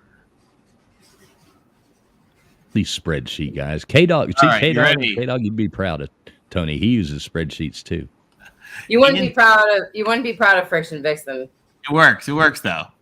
Are you ready? Tony, quick funny joke is, Lou does the talent show, and K-Dog always wants to make spreadsheets for like the Slob Olympics that we do and stuff like that, and it drives Lou crazy. So he made a trolling video for the talent show, and it was this long, real slow thing describing how to make spreadsheets as this talent, and it was funny as hell. You can tell Lou was just like, God damn it. Like, And then a spreadsheet of like what, the 10,000 movies that he owns. Yeah, it was his movie collection. Like how he rates each and every one of them, and like what categories. All right, you guys ready? Mm-hmm. 10th place with 1 point each. Nate the Great, Dog Behind Enemy Lines, K-Dog, Busby Adventures, Andy Heimlich, Harley Dad, Jason Rollison, and Vic BC Live. In 7th place with 2 points each, Vandy Dandy, Rain Guy, and James Thompson. In 6th place with 4, Erectile Dysfunction. In 5th place with 5, Peninsula P. In 4th place with 6, Finding Kino. In 3rd place with 8, B-Bean. In 2nd place with 9, Kevin Terrell. And the winner is Troy V with 11. Troy Win by V. 2. Just owning. This is his second time winning as well. I'm Nicely done. Nicely done. Good question. This is his second time. Good job, Troy V, man. He just absolutely he's a trivia machine. I like the competition too. Kevin was good. B Bean was killing it. Finding Kino was good. Peninsula P had good ones. Erectile Dysfunction had good ones. And I mean, poor K-Dog probably should have won. Yeah, he got second on almost every answer, but Like a million of them. So Troy, B-Bean. B-Bean's happy with his 3rd place. So, yeah, that's pretty awesome. Well, that was fun, guys. Yeah, man, I like appreciate the heck out of you coming in here. I think what we're gonna do, Vic BC and them, they're gonna go live here in just a minute. So what I'm gonna do, I'm gonna keep the stream going for just a few more minutes until they go live, and then we can just move over there if anybody wants to go over there. But we'll keep this one going for I guess another 30 minutes or something like that, and then we can go over there and go hang out on theirs, and I don't have to be the one running it. So Vic BC, what time? Why don't you go live in like 20 minutes or something like that? That'd be cool. Set it up, man. Set it up. Go live. We can all go hang out on your stream. Yeah, and TK, I will drop the link here in just a second if anybody wants to come in. I know Tony probably needs to, but you're more than welcome to hang out. Wow, I'm getting attacked by a damn spider. Oh, that's not good. We should do sometime. I've got a couple old games that we've done. We should do those some night. They are things like there's some graphic ones too. Okay, cool. That we can put on the screen. Oh yeah, that would be if you want to. I mean, man, anytime you want to help do this, it's an open invitation. Yeah, I've got a bunch of those made that we've used from some other stuff. So yeah, that would be fun. I mean, the fancier we can make it, the better off. You know me, I'm a complete computer idiot. So we did some fun graphic ones so that some people and some other things couldn't cheat.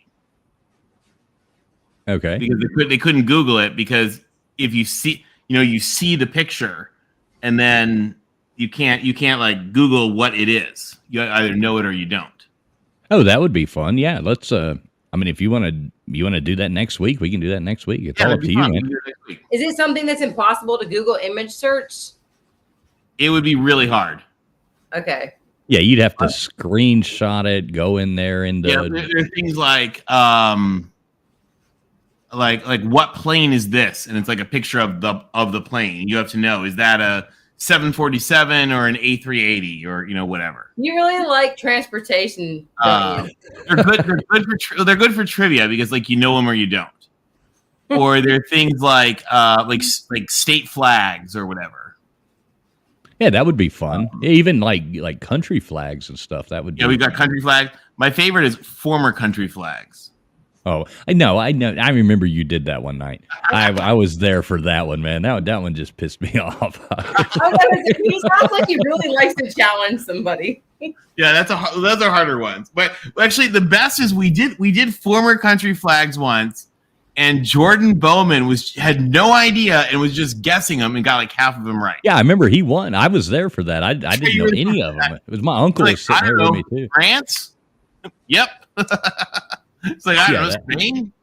Yeah, yes. Maui Howie says, a no Google trivia night? What a concept. So, Tony, you guys were killing it in here tonight. You guys were great. Yeah, there was some good ones. Do you need to run, Tony, or you want to hang out? I got to run in just a minute, but thank you guys. This was fun. Well, tell everybody, Tony, where because what we're gonna do, I'm gonna keep this. I guess the Vics, they're gonna go live in I think like 30 minutes. So I'll drop the link for just a second. A couple people can pop in here at the end, and then we can jump over there to their stream when they start it up here in a second. So, Yeah, I'll take Tony, one. yeah, tell everybody, and like I said, appreciate the heck out of you coming in here to help me tonight. It I'm was a glad lot to of help fun. anytime. Yeah. So Glad to tell help. everybody where they can find you, who you are, what you do. Tell these people about yourself. I do most of my work I do for regular companies, but I also help co-host a couple of podcasts on football stuff. But you can always find me on Twitter at TJ Altimore. It's on the screen right there. And always glad to chat with you guys and meet you. And what have fun. podcast? I mean, so we do the Voice of College Football USC postgame lives. We do a Pac-12 group show, and then we're doing a series of deep dives with Mark Rogers, where we're going into each of the channels that he does shows on. We're doing kind of deep dives into the schools and the teams and the programs and all that kind of stuff. So it's a lot of fun. And Yeah, so some of make you guys sure- have been in there with us. I think K-Dog's been in for some of those. So it's always fun to have guys. Yeah, I like the. I'm not even a USC fan, but I do enjoy the shows. You always see me there. Hey, we're glad to have you. And hopefully, hey, we should have a good team. We should have a good team this year. So fingers crossed. Yeah, we'll see. Yeah, it's going to end up being Miami and USC in the national championship. Take it to the bank. Take it to the bank. That would be awesome. I kind of hope that if Miami does end up joining the big, that USC and Miami could become a rivalry. That would be like really cool. You'd have like the two, basically beach cities. Can I tell you? I'll tell you one really funny quick laugh from USC and Miami. We played in the Orange Bowl a while ago, and like USC, because they film everything in LA, right? Like every college movie's filmed at USC or UCLA anyway. So like USC people are usually really jaded on like entertainment-y stuff. Like it's just normal, like people work in that business, so it doesn't like really impress them. But when they went to Miami, because it's LA, like they don't go to Miami because you don't go to a beach city when you live in LA.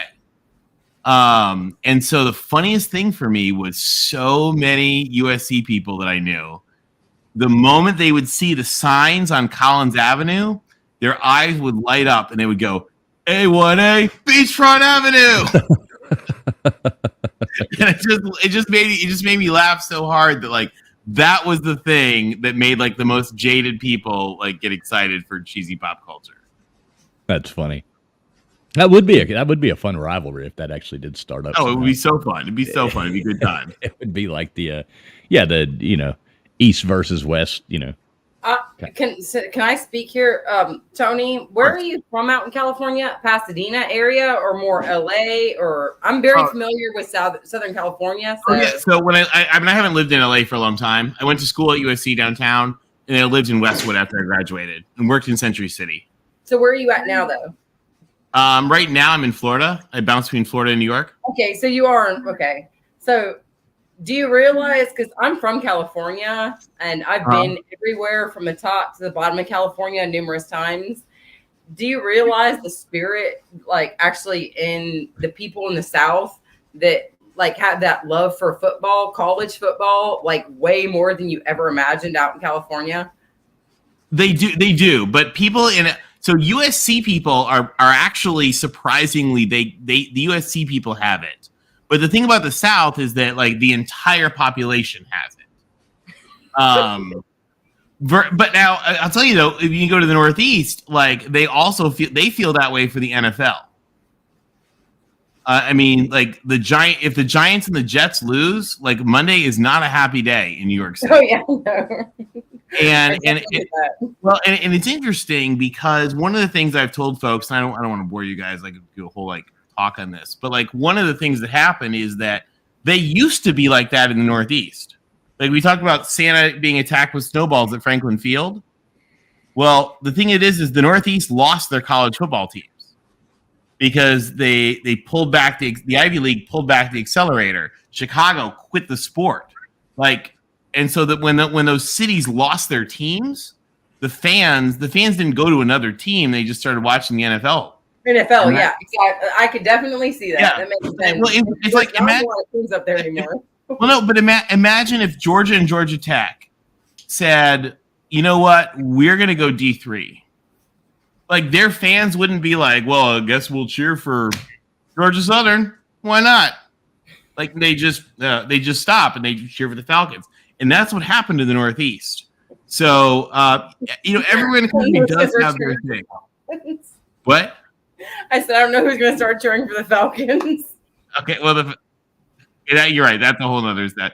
Although if you lost, to Atlanta, so and I was at the last Georgia Dome game before they freaking blew it up to smithereens. We went to Super Bowl and that was the biggest blowout of like Super Bowl history. That turnaround. I mean, we so screwed ourselves. Sometimes it's not best to go to the NFL. Just stick with the college football and just follow them. I love the college football. B Bean's asking who I love better, Michigan or USC. B Bean. I love my Trojans, but I also love my dad played for Duffy at Michigan State, so I also cheer for the Spartans. Most of my friends went to Michigan, so I cheer for the Wolverines. But yeah, I'm in my Cardinal and gold whenever we play Michigan in the Rose Bowl. They're fun games. Somebody says USC is the best team money can buy. Lord, I hope so. I don't know. We might be challenging you on that. You're trying to challenge. We're spending some money down there in Miami, so yeah. I like it. You better watch out. I like it. Well, hey guys, this was fun. Thanks. Well, Tony, thanks so much, man. Like, really do appreciate it. Man. And I still need you to get it. I still need you to get up with me. You never have texted me about when you won the other day, so get up with me. I'll search you. Well, I'll talk tomorrow. Yeah, definitely get up with me. Okay. All right, thanks so much again, everybody. Do make sure you do sub up Tony Altimore at TJ Altimore on Twitter. Check him out there. See you, Tony. Thanks so much, brother. Yeah.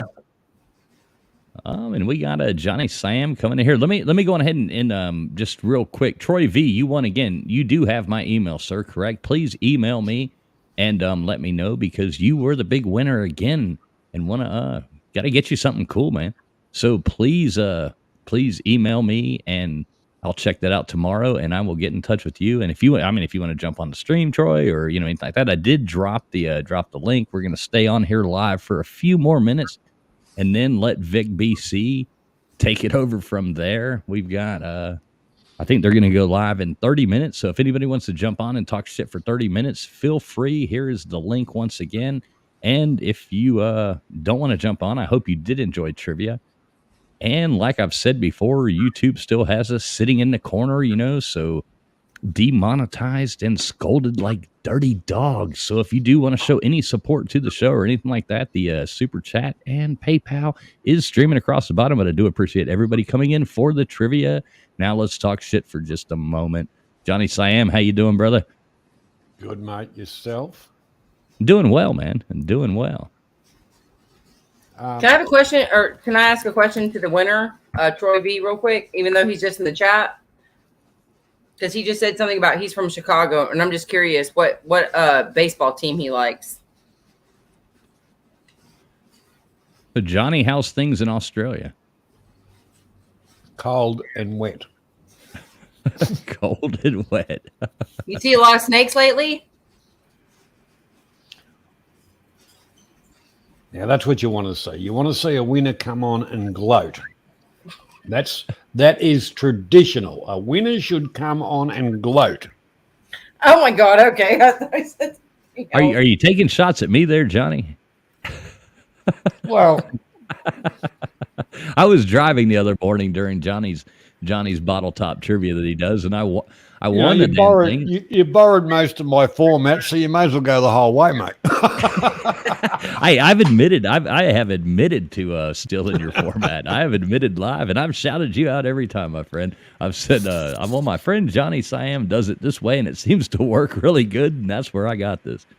So, yeah. Oh, look, it's the one thing about it. It's all about fun. It's not who win or loses or whatever. It's about the interaction and having a bit of fun. Yeah, exactly. I love doing yours, man. It's a really it's a really hard time for me to catch because obviously it's 7 a.m. here when you go live. But anybody listening, Johnny Sam, he does basically the same format trivia it would be in the U.S. It would be Wednesday mornings at 7 a.m. Eastern Standard Time. And a lot of times I have to deliver work on Wednesday morning, so I'll be driving and I'll play the game, you know. But normally, if I'm not having to deliver, I'm still asleep. So, I mean, just to be honest, I think But it's- I think the hardest part about it, because I do have different audiences, so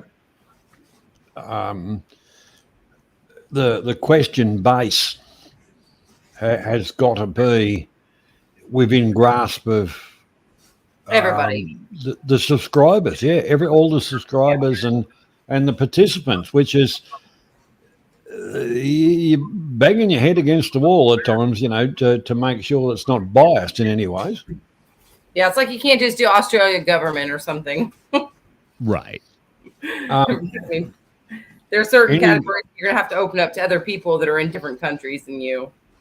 Oh, well, you know, like the thing is, if I asked a question about the Australian government and somebody answered moron, dickhead, F-wit, or any of the above, they would be right. Did you say F-wid? I love that. F-wit. I'm sorry. Please don't be offended by me. I love the accents. Love the accents. I like to put them on myself a little bit. No, I love, and Johnny's questions are good. I mean, they're not like, I mean, they're pretty, they're worldly questions, you know, pretty broad. They're not, you know, it's not Australian trivia. It's not anything. I mean, it's just pretty, just general trivia, basically. They're good questions. Maybe get a Nightbot to drop his link. And if I ever get up at 7:00 in the morning on Wednesdays, I will definitely make sure that I stop in. Well, I'm the pretty sure. Yeah, Johnny, one- you yeah. are a mod in here. If you're on a computer, can you drop your link in the chat, Johnny? Yeah, I can. Yeah, drop your link in the chat, and everybody do sub up Johnny Siam. And if you're up at 7 a.m. on Wednesday morning, and you do other, I mean, he does other streams too as well, like just, you know, fun things at night. And he draws a really cool crowd of people like from all over the world. A lot of people in Thailand, a lot of people in Asia. You lived in Asia for a while, didn't you, Johnny? Oh yeah, I virtually spent 20 years equal time between work and play in a traveling around and, you know, experiencing whatever. But I like a humble life. I'm just as happy with a fishing rod. Yes. Or a throw net. Or a what? A throw net. A throw net. Okay. You know, a couple of beers, something to make a sandwich. Just go out and have some fun. You know, kick back, relax. I'm not into the bright lights and the crap like that. Right. The older I get, the less I like all that. I mean, it's fun to see, you know, when you're younger and stuff. But sometimes you start getting older, it's like just too much noise and chaos going on. Well, you know, the whole part about it, when you're younger, it goes back to the old sex and drugs and rock and roll, and then you get older and you just go, And you go out and you fish. yeah, you know, save some money. Play pool. I've got responsibilities. Right. Enjoy what nature gives us. Yeah, exactly. It's who do we have here? Well, it looks like we have Nate the Great coming in. Nate, how are you doing? I'm doing good, guys. Get on my head, John. Yes, I'm in my brother's room right now because he's in Colorado. What's he doing in Colorado? He's hiking a trail.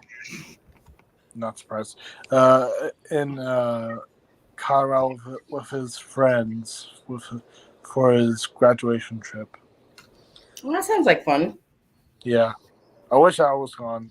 I was thinking before they went. I was thinking hiding in the. You know how the movies some actors hide in the trunk of the car. You're gonna hide in the trunk.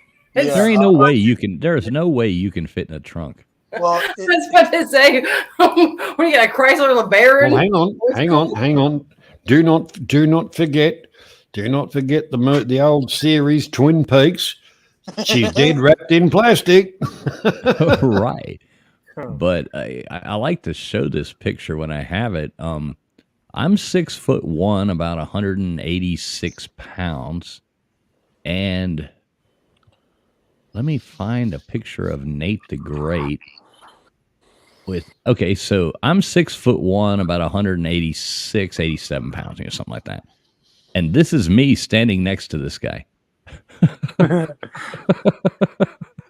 Well, don't forget that's why they invented chainsaws. Yeah. Well, okay, yeah, With the manipulation there and a nice little package happening. right, yeah, we can cut you in half and stuff you in the back of a Cadillac, maybe. well, if I can do it on a love seat, I can do it in a car trunk. All right, there you go. Hey, But, I got a sweet picture of Nate too. Look at Oh, that. there He's like leaned over like this to try and get beside me and still a foot taller than me. I had to do that because I'm really tall. So, Well, the Yeah, was thing that is, 6'10", 6'10", something like that? No, Nate's a good 6'5", 6'6", right about it. I think he's definitely a good 6'5". And what's funny is when I ran into Nate there, I mean, that was after the Slob Olympics, but we ran into Nate at the Yorktown. oh my god, those And days. the old aircraft Oh, carrier. when you guys left Slobs and you Yeah, guys because went we to your stayed, ex-play and or Nate two- and his family stayed for a couple of days, and Yeah, we stayed for and you guys and stayed then for a couple explored days. around.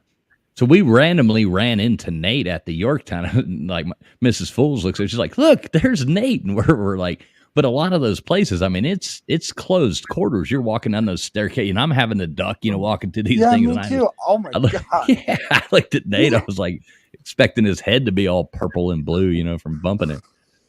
Yeah, I mean, I'm surprised that I survived all that.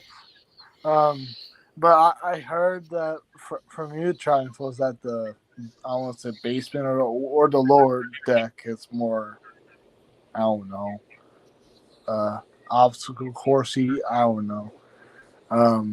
They're very moldy down there too. Yeah. What is Yorktown exactly? It's a retired aircraft carrier there, and Yeah. it's right there in Charleston. It's a World War II aircraft carrier. Yeah. Okay. so Nate, did they, after you went through that, did they call you Neil? Crawl. Yeah, I almost crawled actually. But I was trying to be on Pete's stream, and here's the funny thing: I was at a Vietnam themed what do you call it area, and you go to Yorktown afterwards.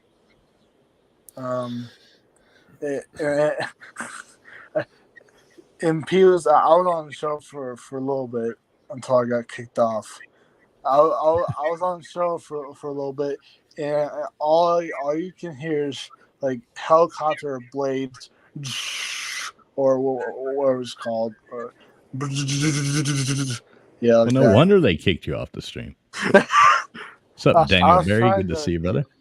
Yeah, I was trying to say, but it was too loud. I mean, I can't help it. So Right, exactly.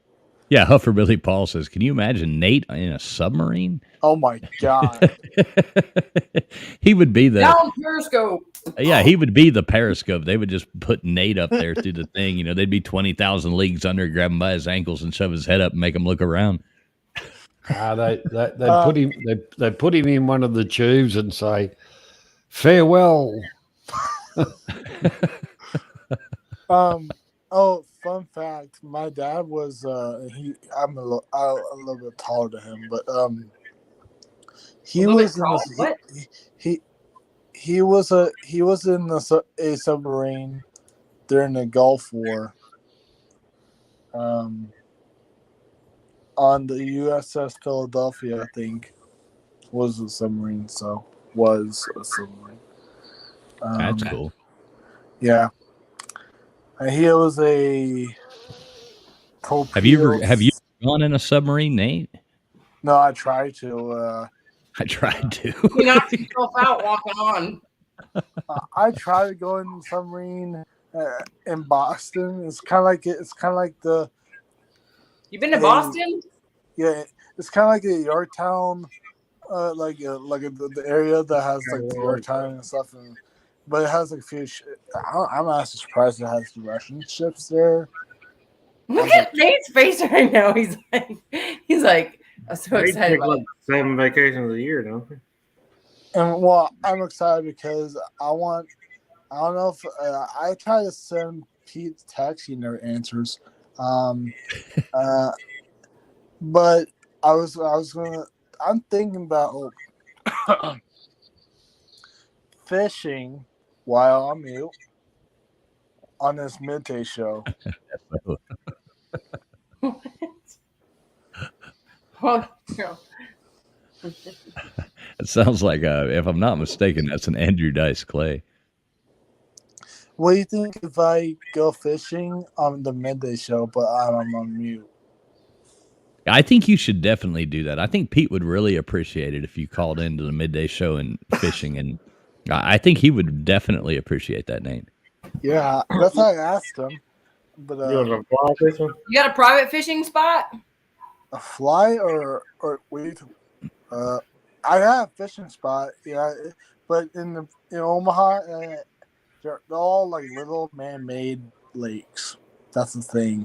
It doesn't. John, I speaking don't of care if they're fishing, man-made lakes. I just care if there's fish in them. Yes, right? Speaking yes. of fishing, let me ask Johnny a question. Johnny, you said you like to fish there, in Australia.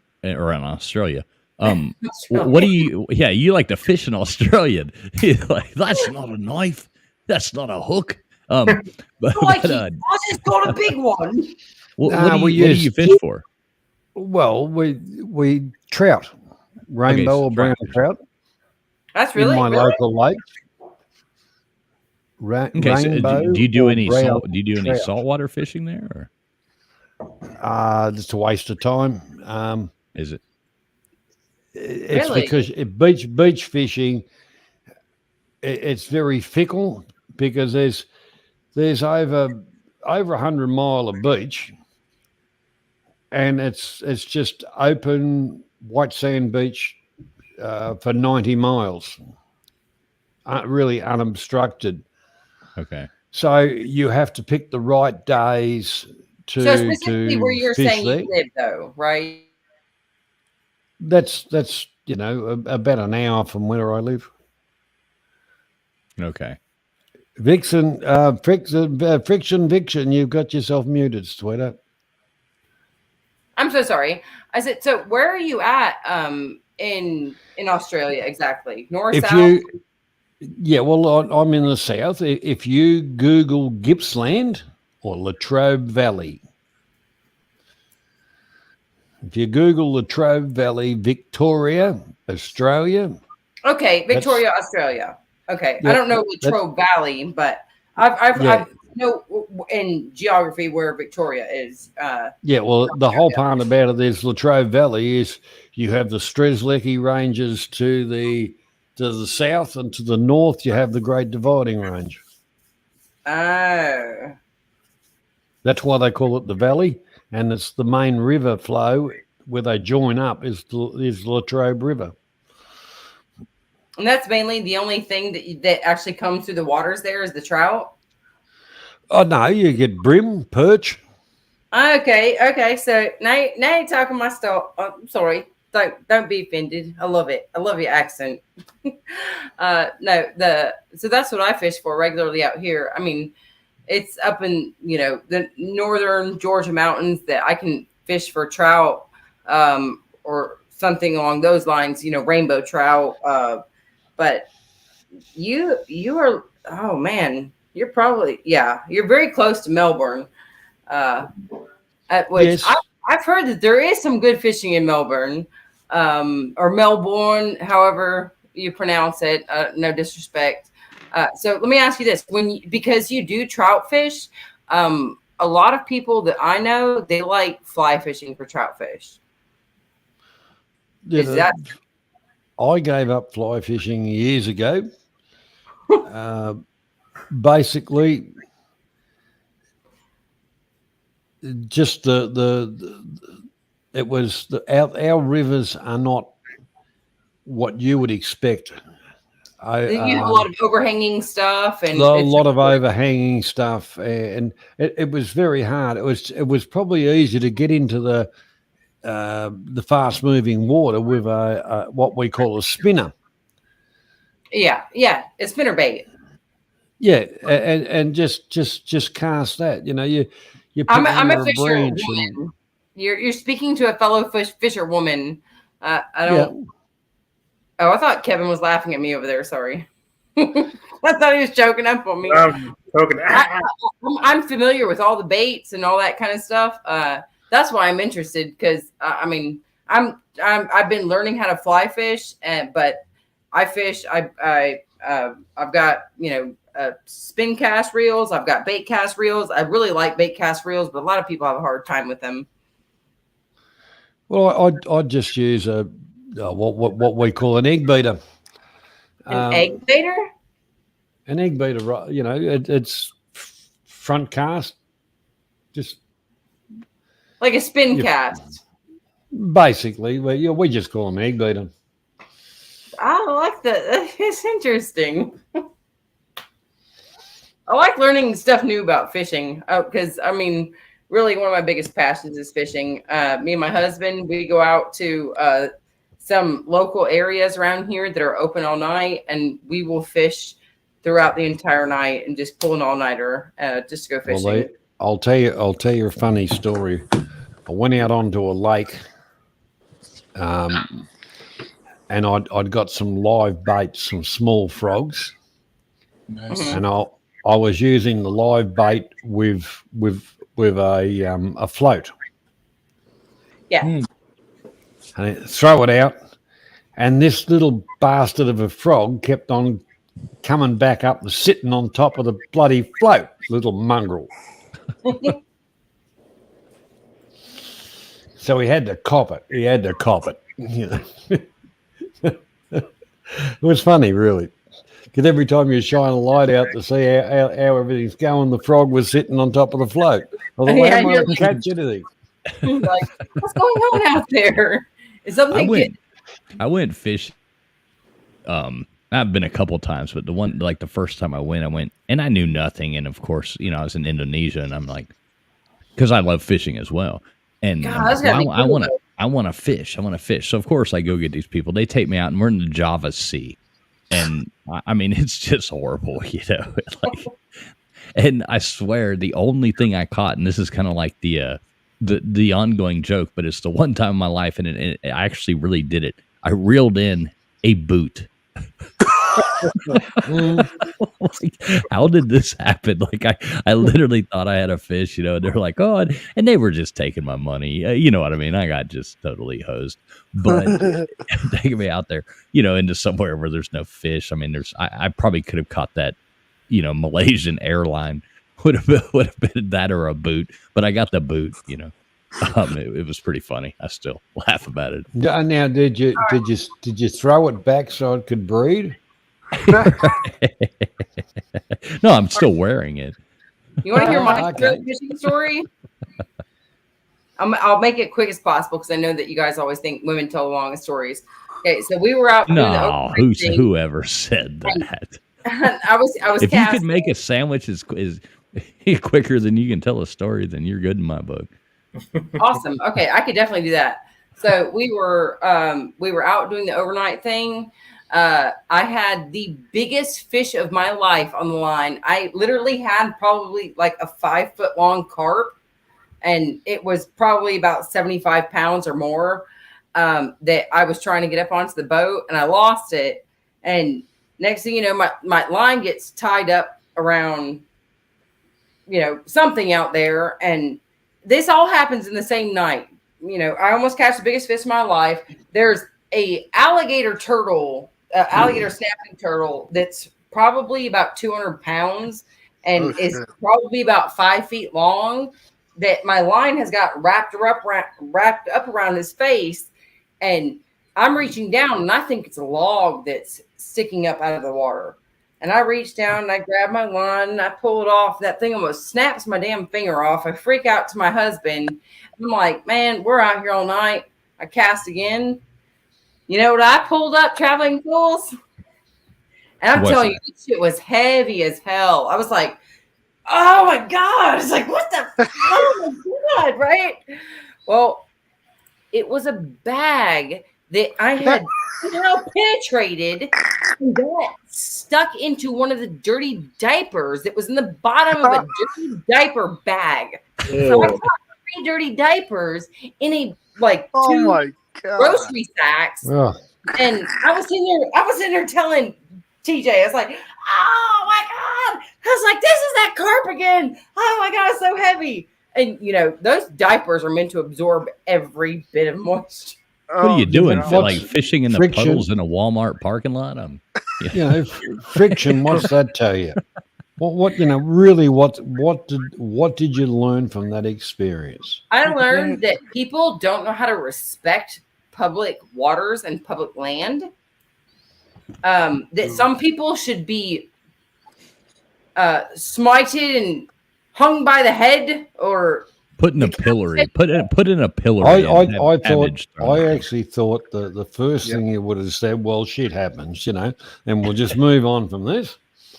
well, no, that's somebody put their baby crap in water to just That's- kill those fish, and that's why I couldn't damn catch any fish. It ain't the Yeah, well, toilet. You know, the a lot of people, they don't respect themselves, so how are they going to respect the environment and anything all those kind of things? Yep. It's not as though that it's very hard. If you're filling up a bag full of dirty nappies and you know all that, there's there's receptacles along the streets where you could drop them off. You don't have to. I'll be driving across the bridge and you know be like Billy Joe McAllister and jump off the Tallahatchie Bridge. Yeah, there's literally dumpsters that are right there at the edge of the dock where you load your boat. I cannot stand, like, I'm not a tree hugger in any way or like a, Me either. you know, any of that, but I cannot stand people who litter. It makes me so mad to see people litter and throw things. It drives me insane. Like we've gone and like in Bali and done those like beach cleanups and Yeah. Johnny, you know how it is in some places in Asia, man. Yeah. I mean, those people they just throw everything just right on the ground. I mean, it's I think- ridiculous. I think the funniest one I've seen is people walk out of their humble abode and they'll get a broom and they'll sweep to the left and right. They won't pick up their own rubbish that they've thrown on the ground. They'll sweep my it God, over. Thank you. Yes. They'll sweep it to somebody else, and then they'll go inside and make a cup of coffee or whatever. Then the next neighbour will wake up and they'll go, look at all this shit in my yard. They'll sweep it to the left and the right, and they spend all friggin' day sweeping the shit around instead of picking the crap up. Exactly, man. Look, Exactly. Johnny, I love you. I love you. Oh, Johnny's cool. So I've known Hey, Johnny for a check couple- out my for a- channel. If been a you few years. if you can find my channel, Friction Vixen Well, put it- 3185. Whack a link. Whack a link. Yeah, you can drop a link in there, Friction. I'll sub to you.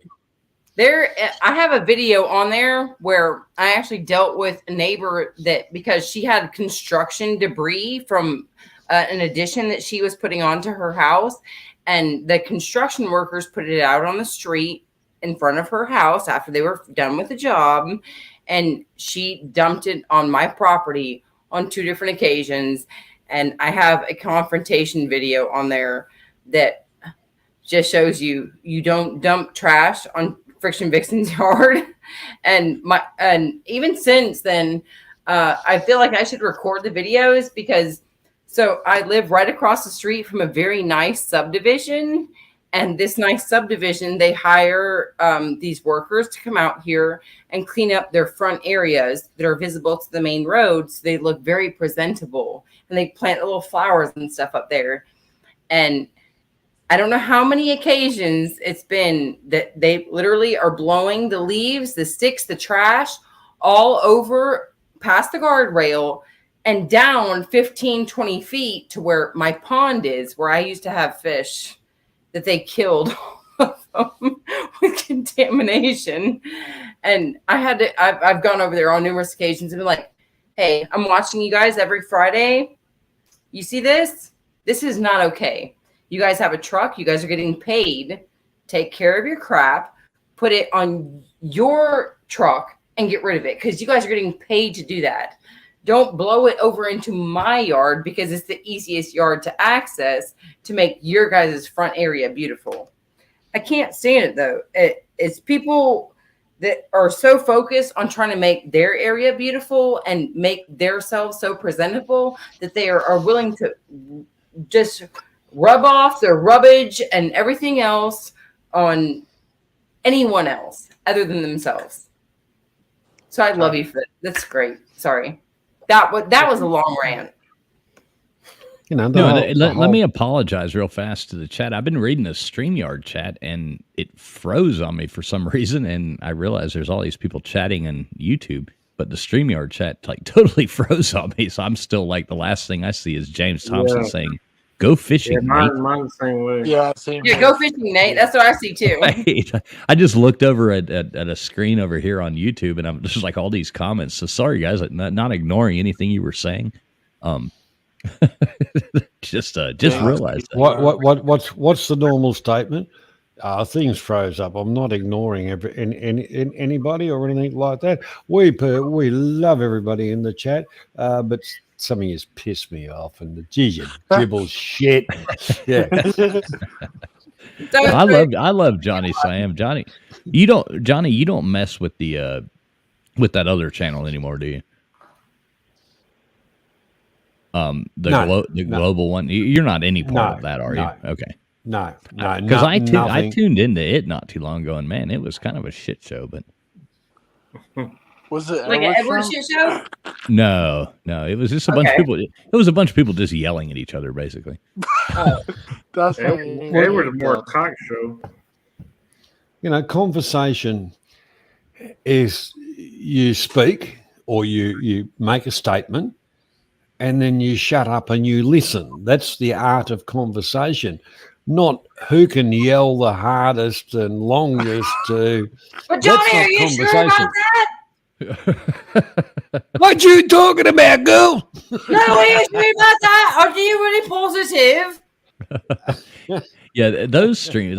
I can't. There's only so long I can listen to. 5, 6, 8. People. Sometimes you got 8 people talking at the same time, and I'm just, oh my god, I can't do it. That's why I feel bad sometimes traveling full. It's like I love being a co-host to you. And at the same time, sometimes I feel like I don't want to be cutting you off, or I'm not trying to cut you off. But at the same time, it's like if I don't say something about this specific moment when this moment is actually there, then it's like it's going to completely pass. And sometimes I might think that it's funny or worth it. But I never mean to cut you off or overspeak you, and I'm never trying to turn it into a tournament. I hope you understand that. It's all good. Well, that's the thing. Working with others, you've got to be able to bounce off each other, and have spontaneity. Because Alzheimer's is kicking in. You're getting older, so you got to go, girl. You got to go when you go. Well, I've tried to explain this to people. Friction. See, there you go.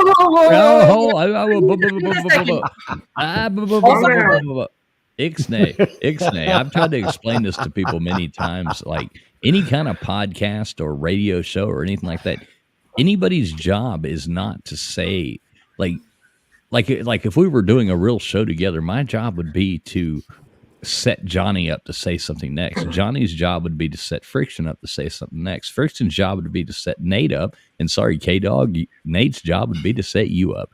Like that's how it would work. It's not about what you have to say. It's about this person's setting this person up to say something. This person's setting this person up to say something. That's right. Blah blah, and It's that's like how it flows. Playoff. Versus being realistic.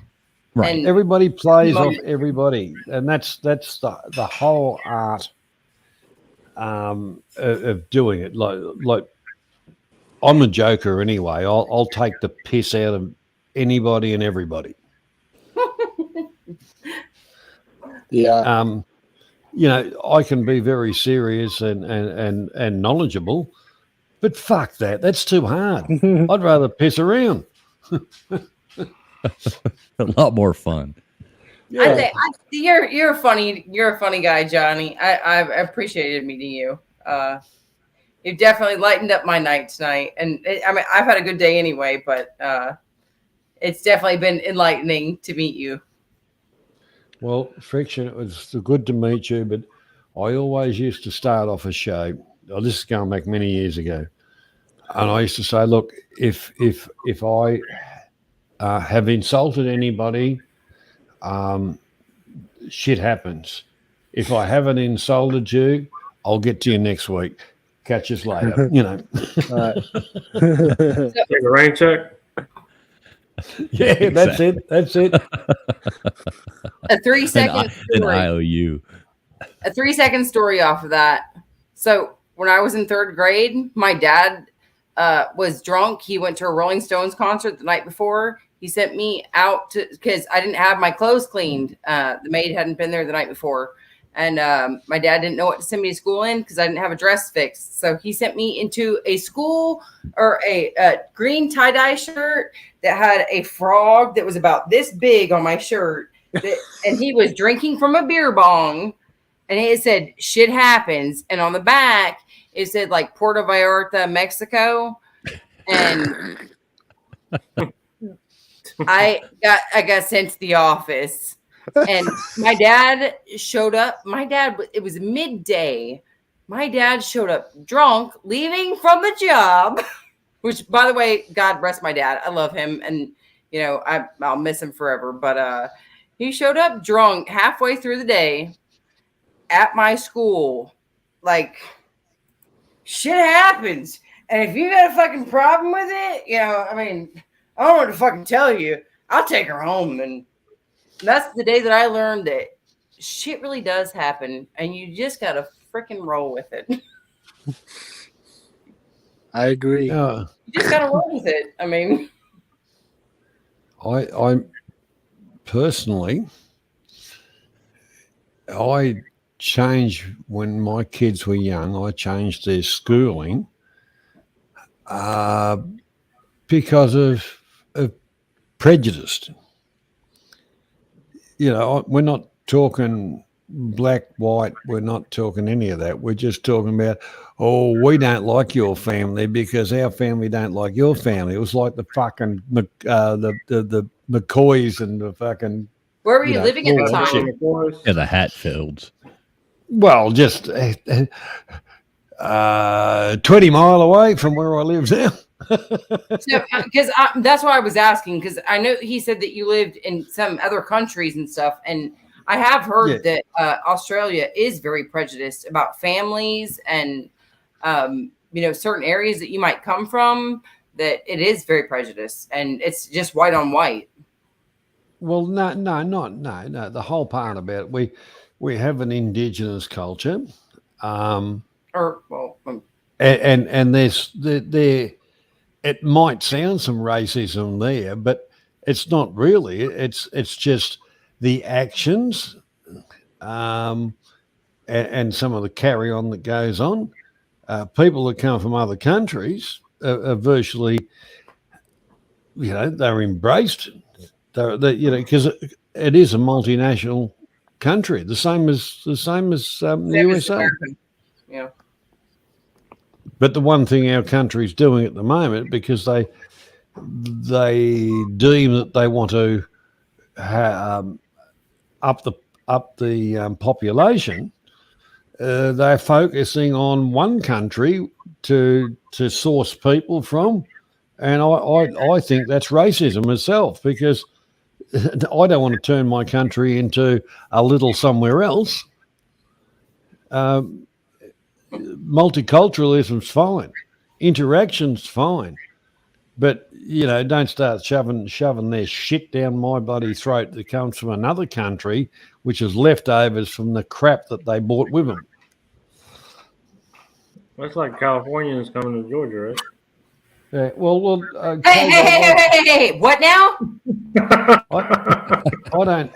You have to remember, I'm from California and I moved to Georgia, and I'm fucking damn fine here in Georgia. Like personally, I don't hate everybody or whatever. I just hate everybody equally. I agree, Johnny. Well, see, I find that a lot of people on YouTube, there's so much like people with negativity on here, and I like to be like I've said it a million times. There's enough people in my real life that I can find to argue with, or to, get mad at or get my feelings hurt. Yeah, anything by in real life. Like I damn sure don't come here looking for a bunch of drama or nonsense.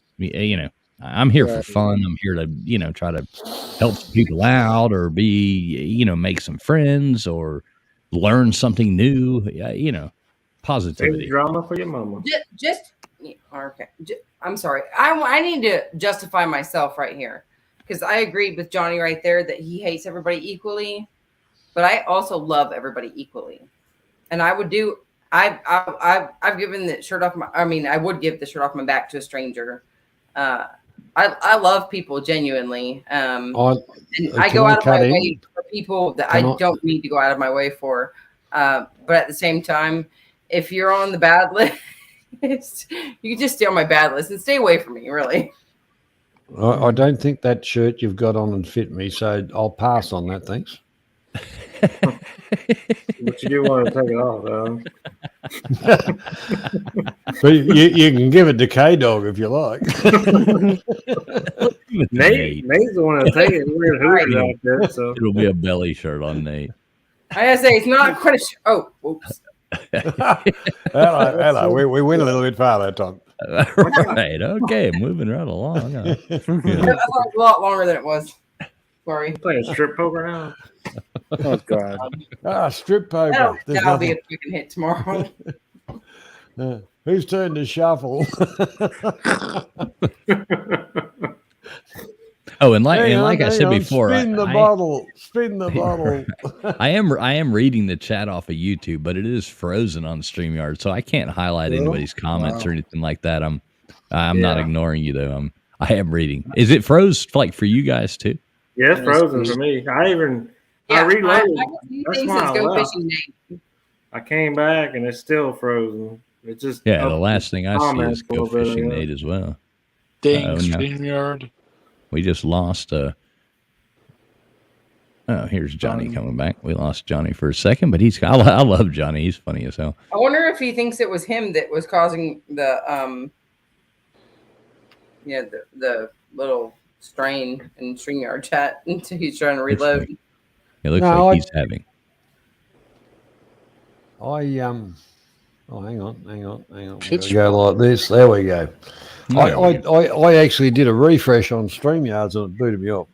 Yeah, that's what I did, but it's still messed up on mine. Yeah, so I'm not ignoring you people in chat. I see Mr. Duggar in there. I'm a stranger, he says. Crimson Brave. What's up, Crimson Braves? Oh no, we got Swertin in there. Swertin. Oh, my old mate Swertin that drinks the gay beer. next thing Swertin will be getting a truckload of Bud Light because it's cheap and no one wants to drink it. Exactly. We still have a Rain guy in here. TK's in there. Sorry, go ahead. Nate, go on, Nate. Go away. Go, mate. Talk. What's up, Nate? So, what I want you guys to vote on what first bait or lure or whatever should I use for? Do you want me to use a hard bait, soft bait for the tomorrow? I think, or this morning for 7. How often do you fish, Nate? If Like- you're river fishing, you dig in the banks and you find the bugs and the worms, and that's what the fish live on. That's what they go for. Yeah, I have worms. Actually, one is regular worms, or other one is garlic scent worms. Actual Wait. worms. Did you say wigger worms? regular worms. Regular. Okay. Sorry. Wigger worms. They got their hats on backwards. I They're was like, is that what we saw for the first Atlanta Slavs? But yeah. Actually, if that fails, Nate, you go and get a quarter of a stick of gelignite and you put it on a 6-inch piece of pine board with some elastic bands around it, about 6 inches long, and you float that down the river, give yourself a 30-second fuse, and kaboom, you just pick them up. I don't know. It might be cheating, but don't worry. I might Guys, not you're do it in the using river, Tannerite. but I might do a lake though. I'm just asking you guys if you have any suggestions for me. But like you said, John, probably that maybe. In honesty, local bait. I'm not joking about it. You Yeah. dig in around the banks and stuff like that, Yeah, because that's what they eat. They eat the Right. local worms and bugs and all that kind of stuff, and that's the Yeah. best thing of the lot. I tried. No If you're- plastics, if you're no out- nothing is gonna substitute that. Yeah, Where are you going, Nate? Are you going to a river? Are you going to a lake? Right. If you're on a Uh, lake and you're out bass fishing, and you see all the bait going, you better cast your net out and catch that. You see the fish, the little you cast. You want to catch what's local. He's very correct Yeah. there. yeah. I'm doing a lake. I haven't done a river yet, but I'm planning to do it in the future. But I think the nearest river to my city is, I think, the Missouri. I think. Yeah. Missouri or I forget which one, but I think it's the Missouri River. But anyways, Missouri's a lot closer than you, and Mississippi is. yeah. But yeah, so I'm doing a lake. So I'm gonna bring 2 poles, because most of them, most other ones are broken, or the reels is broken. I don't know. I forgot which one. The reel is the actual hand part that you Yeah, crank, and yeah. then the rod is the actual pole. Yes, the reel, or one of the reel. It's like the birds and the rods. bees here. Yeah. But I'm not gonna show again my garage, or fancy garage. What you say? Again, but you already saw Is it. that where you knock the hockey pucks through the wall? I know that's the basement. No, you should see it's good. I don't want you to show it, Nate, because we don't No, want no, people I won't, garaging you. But Nate's got Nate's like the rich kid with all the fancy toys, man. I mean, his garage is like, it's like if you went to Bass Pro Shop and bought everything you wanted, it's in Nate's garage. Well, Yeah, damn, Nate, what does your daddy do? He works at a power plant. Who is your daddy and what does he do?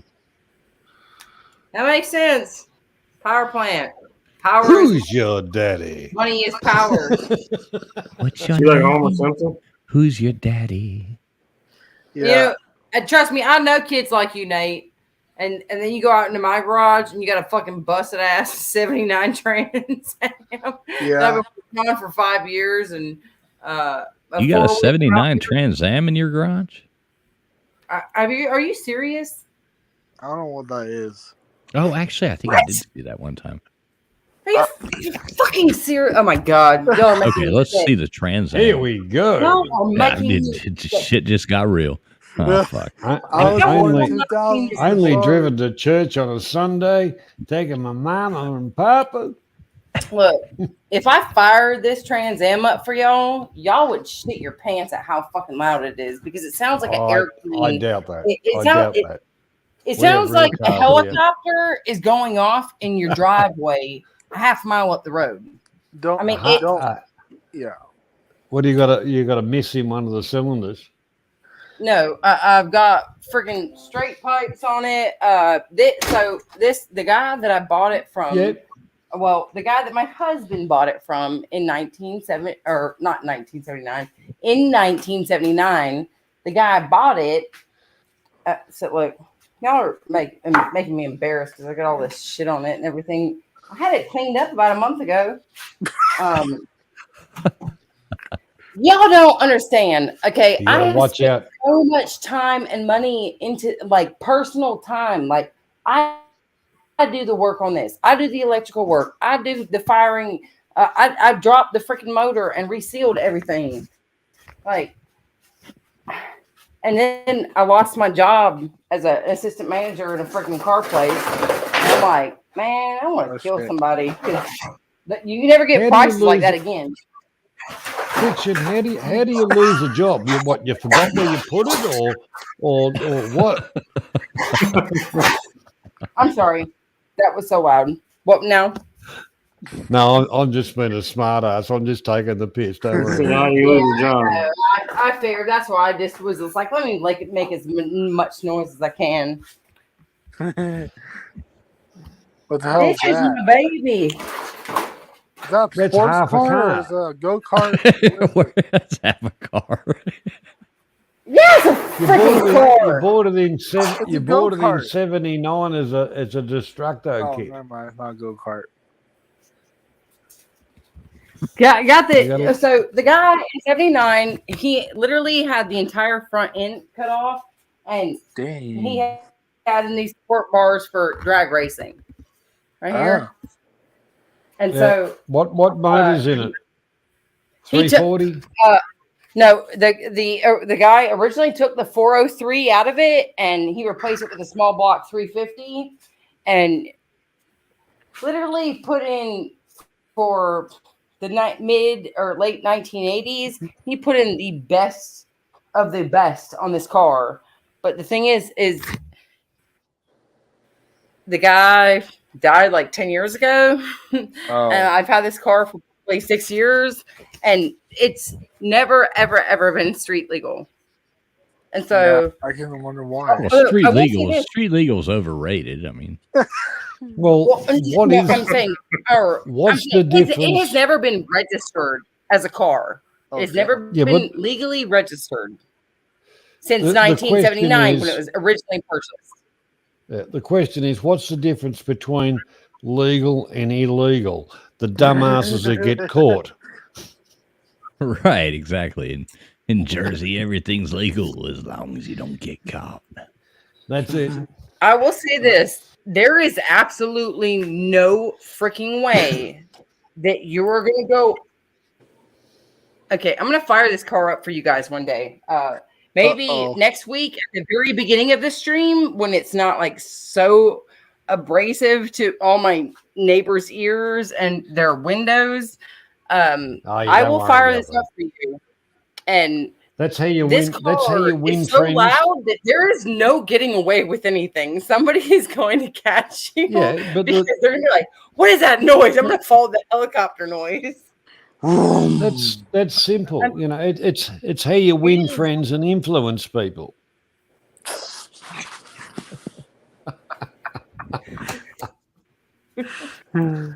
I like the car though; it looked cool. I mean, that car is.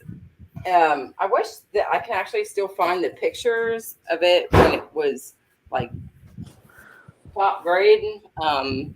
Which those are the pictures that when TJ saw them, he's like, "I'm going to buy her this car because she wants a car to work on, and this is a beautiful car. She'll love it. It's like her, birthstone color, and yeah, we're just going to ride with it. Yeah, that Sapphire Trans Am." And then he purchased it and promised to purchase it before he actually went up there and physically saw it. And they had said that, it was in some transformations or whatever. Yeah, it was sitting in the back of a barn where it was literally getting rusted out. And there was a lot of issues with it when I first found it. The bottom of the headers, which are custom headers, have holes in them from being dragged out of the spot where they were in the barn that they had sat in for the past 6 years before we purchased it. And she actually she sold it as like prime shape when they actually put it in the car shows up in Hiawassee area and Dahlonega. I was like, hell yeah, that car's fire. And then when we went to go pick it up, I was like, oh shit, it's about a bitch. And it's been about a bitch. When I've taken it to my friend's shop, we've dropped the entire motor, resealed the entire thing, replaced a lot of things on it, and I've rebuilt the carburetor personally myself, and there's still electrical issues that I have to get fixed, not that I have to get fixed, but that I have to fix. Is anybody still there? Huh? Oh, hi.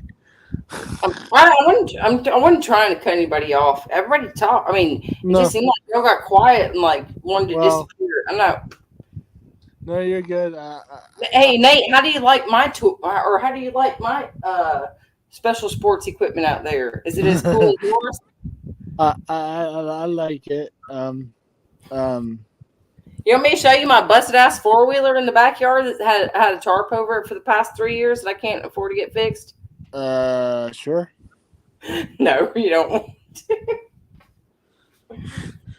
I mean, I should be asleep by now because I need to get up in the morning. Well, you got to fish in the morning, right? It's already morning. Jeez. Yeah, you're fishing tomorrow, right? Well, this morning, yes, basically. Oh, in the morning. Yeah, you're fishing in the morning. Yeah, why aren't you in bed? Well, I am in bed, but I'm not asleep though.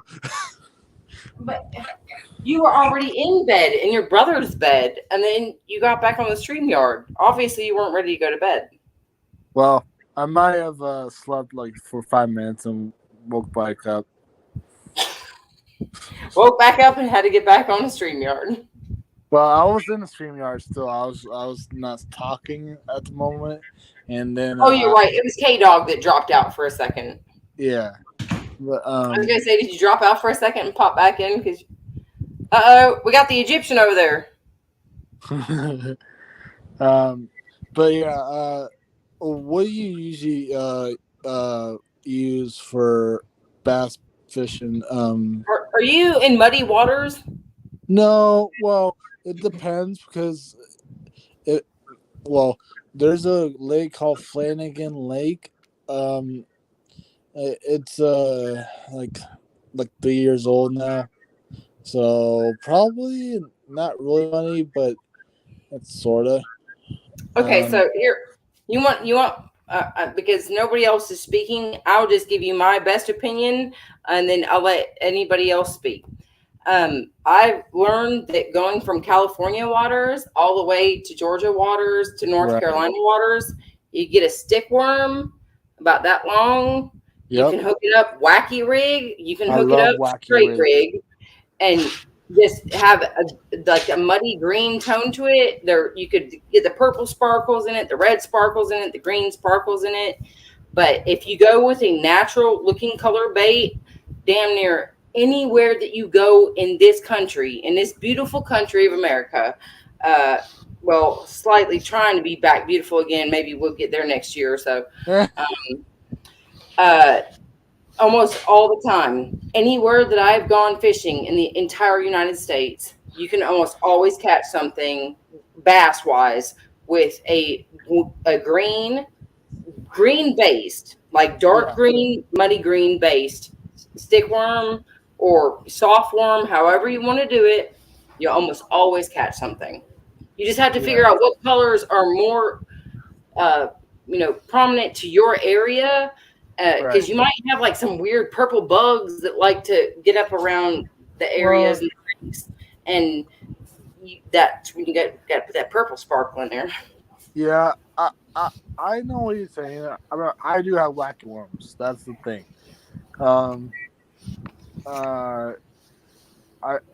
plus my tackle box is a cluster, like inside the tackle box. You got to organize that. If you put the Put it wrong So one. here you go, Nate. Nate, here you go. I mean, you got to kind of just learn to fish, man. I mean, people can give you advice on this or that, but depending on where you're fishing, it's different, man. I mean, you got to learn what they're hitting on and what they're not. Yeah, You don't it's show true. up. You don't show up with one bait. You show up with multiple baits, and you Right. try different things. I mean, you got to learn to jig. You got to learn to. There's lots of things. You can't just. You just have to learn to fish. Yeah, I know how to fish, but I still need to learn. What's going on? I don't know, but Who I is still. Yes. Oh. I still need to. What happened? Well, listen, guys. Here when Friction gets back, we're gonna. What's going on? Who's slapping? I have no idea what's going on either. But we're gonna wrap this up, and I think carry this party on over to the Vic stream, and like if anybody wants to jump on there, I'll probably jump on there for a minute as well. We can carry the stream over there. Are you going to put up a link? Are you going to put up a link to this stream? Yeah. Yep, I've already- I never got that link for Vic. Yeah, I've got it. I've got it right here. I'm gonna post it in the chat right here. Mate, if you And want to catch fish, go to your local Army surplus store, get some hand grenades and stuff like that, and just plop them in, and you're guaranteed to get some fish. Okay. so let me double check. I think this link, this link should put it over there. But these are cool people most of the time over there at night. Some cool people talking, and I'm probably going to jump in this stream as well and bullshit for a minute, so we could carry this party over there. Yeah. Does everybody see that link? Hey dog, you haven't gloated. You haven't gloated about your win yet. You haven't gloated, mate. You've got to. Well, K Dog didn't win. K Dog didn't win. Ah, well, that's why you're shutting up. won. I won last week. Yeah, Troy, second Troy sucks, V mate. won. Second sucks. Suck up. Shut up. Don't say nothing. Oh yeah, I won second place answer. Yeah, Troy V won. Congrats again to Troy V. And Troy V, thanks for the nice donation there on PayPal as well. I just saw that as well.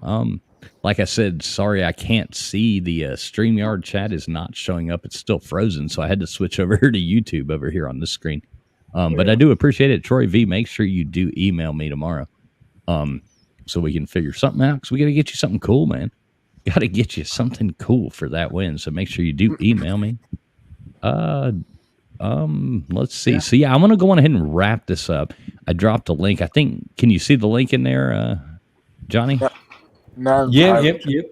Okay, cool. I'll post it again too. That is the link over there to the Vic stream, and they are really nice, really cool people. And You got Vic over there, James, and TPR. All right. right, yeah. There's a few people. We can go in there and crash their stream, and jump in there and talk to them for a minute. That could be Well, that could be Canada- fun, Canada- interesting. There's a name I know, Canada. We need to know. They should have known before they voted the arsehole in. But anyhow, that is just life. I have a quick question to you before you shut it down. Is it the Vic I know or no? No. Totally no. different Vic. Totally Okay. different people. Okay. That's all. No, these are Canadian Vics. Hey, Okay. Oh, Like, Okay. like British Columbia Vicks. Right, exactly. You know? Yeah, British Columbia. Nate, they're a little bit I different. know my over trivia. there. Right. All right. So, Nate, you got any last words for us or anything like that before we end this thing up? Yes. Just let you guys know I'm gonna be on the midday show on after Pete's news, whatever you call it, on the midday show, and I'm gonna be on mute, but I'm gonna show my screen to let everyone see me fishing. So Okay, cool. I look forward to that tomorrow. Yeah. Right? Looking forward to seeing your fishing, and good luck. I was gonna ask him if he's sending a new Hi, submission. Nate. to Blues Got Talent. If he's gonna compete against Vic, I think. Yeah, there you go. K Dog, you got any last words for us? Yeah, vote for me to go to the next round on my spreadsheet. Some talent. Yeah, Tomorrow. Did you make another spreadsheet? No, I didn't. I didn't make it. Oh, okay. The first one was gold. Hey, So yeah, everybody tune in to Uncle Lou. What is it? What is the name of that page? Uncle Lou. It's like Uncle Lou's talent show. Yeah, Uncle Lou Talent. on LouTube. And yeah, make sure you vote for K Dog in there for the talent show for a spreadsheet. Keep the spreadsheet going. I did vote, just so you know, I did vote for you, K Dog. Yeah. Even though man, he's like obsessive compulsive about them spreadsheets, but I was like, yeah, I'm gonna vote for him because that's some serious. I thought it was hilarious. I was going against a Bama guy too, so if you'd have voted for the Bama guy, there'd been something going on. All right, well, K Dog, I appreciate you. I appreciate you coming in. I will be there to vote for you tomorrow. Yeah, I'll see y'all later. Hey, jump on over to that other stream. You go on over there. We're gonna carry this party over there. So if you want to eat, jump on over there. I gotta get up early in the morning. Yeah, well, at least pop in and say hey and sub the channel up. How about that? I mean, you don't have to go on a stream. Just comment or something. You know what I mean? I'll click on it. All right, cool, man. Well, good to see you, man. Thanks for coming in. I'm happy you came in second so many times on those answers. Second still sucks, eh? Second sucks. Yeah, you just first loser. Exactly. All right, we'll see you, K Dog, buddy. Johnny, I appreciate the hell out of you coming in, man. I always love seeing you. That's all I'm going to say is, for the people that haven't hit the like, done the share, do the subscribe, you're doing yourself an injustice. Exactly. And make sure everybody does, Johnny, before you go, drop your link in the chat again as well, man. Make sure everybody does sub up Johnny Siam. What I'm going to say is, tomorrow morning when you wake up, before you put on your makeup, Johnny will be on the Monday night chat, which is a general chat, any subject within reason, because it's all about a bit of fun, meeting people and learning about other people and other countries. So on that, I will say good evening, good afternoon, and later on will be good morning. Well, there you go, Johnny. Hey, man, I appreciate you. And like I said, if you want to carry this on for a minute, jump over there. I dropped the link again. Just click that link, and we'll jump over there to the VIX. Yeah. If you feel like it. If not, I'll check your shit out. I'll drop the link. Not a problem. And like I say, when you wake up tomorrow morning, before you put on your makeup, I'll be streaming. All right, Johnny, I just subscribed to you. Yeah, make sure you hit the bell. Make sure you hit the notifications so you get the notifications. Friction, thank you very much. I'm trying to build the channel up a little bit, and in honesty, I do care, but I don't. It's all about conversation, and it's all about good people. I'm very blessed with good people, and to me, that's more than big numbers and all the rest of the rubbish. Building communities is a good thing. I think that's why I like you, Johnny. I don't know if you've looked at my subscribers. I've been struggling for 2 years on just getting 100 subscribers. So I'm not really worried about who's subscribing to me, and I haven't really been able to put out the videos that I want to put out. But I appreciate you being honest, and you seem like a cool dude. I love Australia. I love the Down Under. There's a cracky. I love that. I mean, I don't mean to be disrespectful in any way. It's a love and a passion for the Down Under and the accents and just different cultures that I really appreciated having you here, and it was really nice to meet you. Don't forget that you could check out my channel too, and you could see me cuss out my neighbor about throwing her construction debris because she personally threw it onto my yard. And fishing squirrels out of a well. That is my favorite video. But have we got a link? Have we got a link for Friction? Oh, you know what? I think I know how to do this now. I think I finally realized how to do this. I'm sure we got a mod that can drop your link in there. Let me see. I don't know why Roger Dodger is. I'll drop by and do a sub straight away. There we go. I just modded up Roger Dodger too, so he can drop that in there. Thanks for that, Troy. Now There I you go, gotta Friction. So you did it. You put it in there. No, don't follow that. That's it didn't work. Sorry. I thought that I could. I'm really bad at this, I guess. Oh, Let me see. Somebody can do it.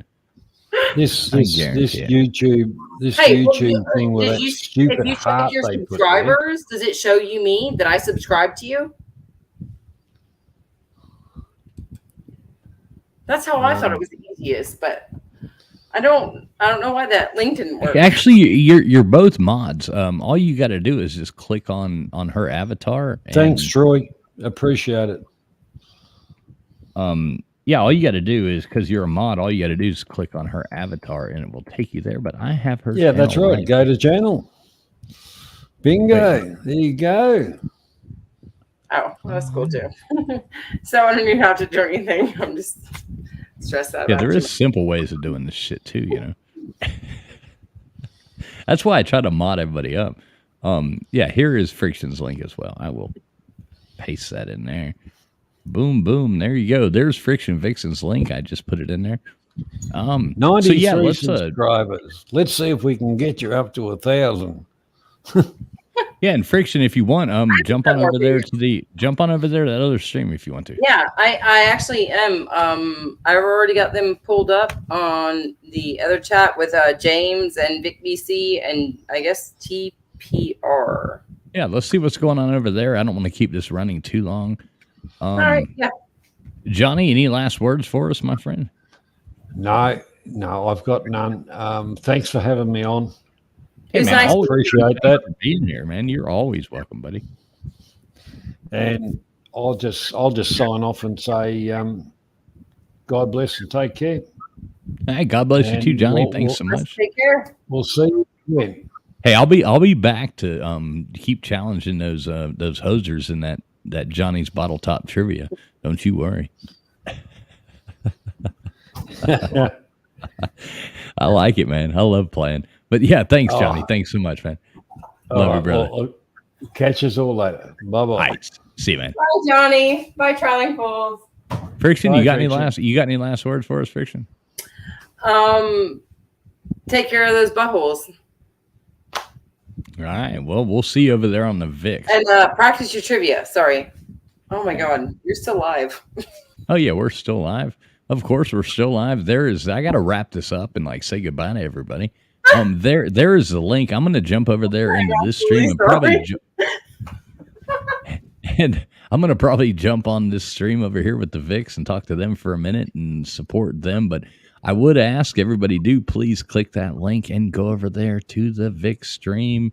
And they're really cool people, really nice people building a channel as well. And they do some really fun trivia nights every Friday night at around midnight. Really cool people. So I'm going to jump over there. Please, everybody, do go over there and let's raid their stream. We can jump on there and we can keep this conversation going. And my last words are: everybody have a great night. Happy Father's Day to all of you fathers out there. Let's not forget that. And I will love to see you guys next week on trivia. Excuse that last comment. You guys all right.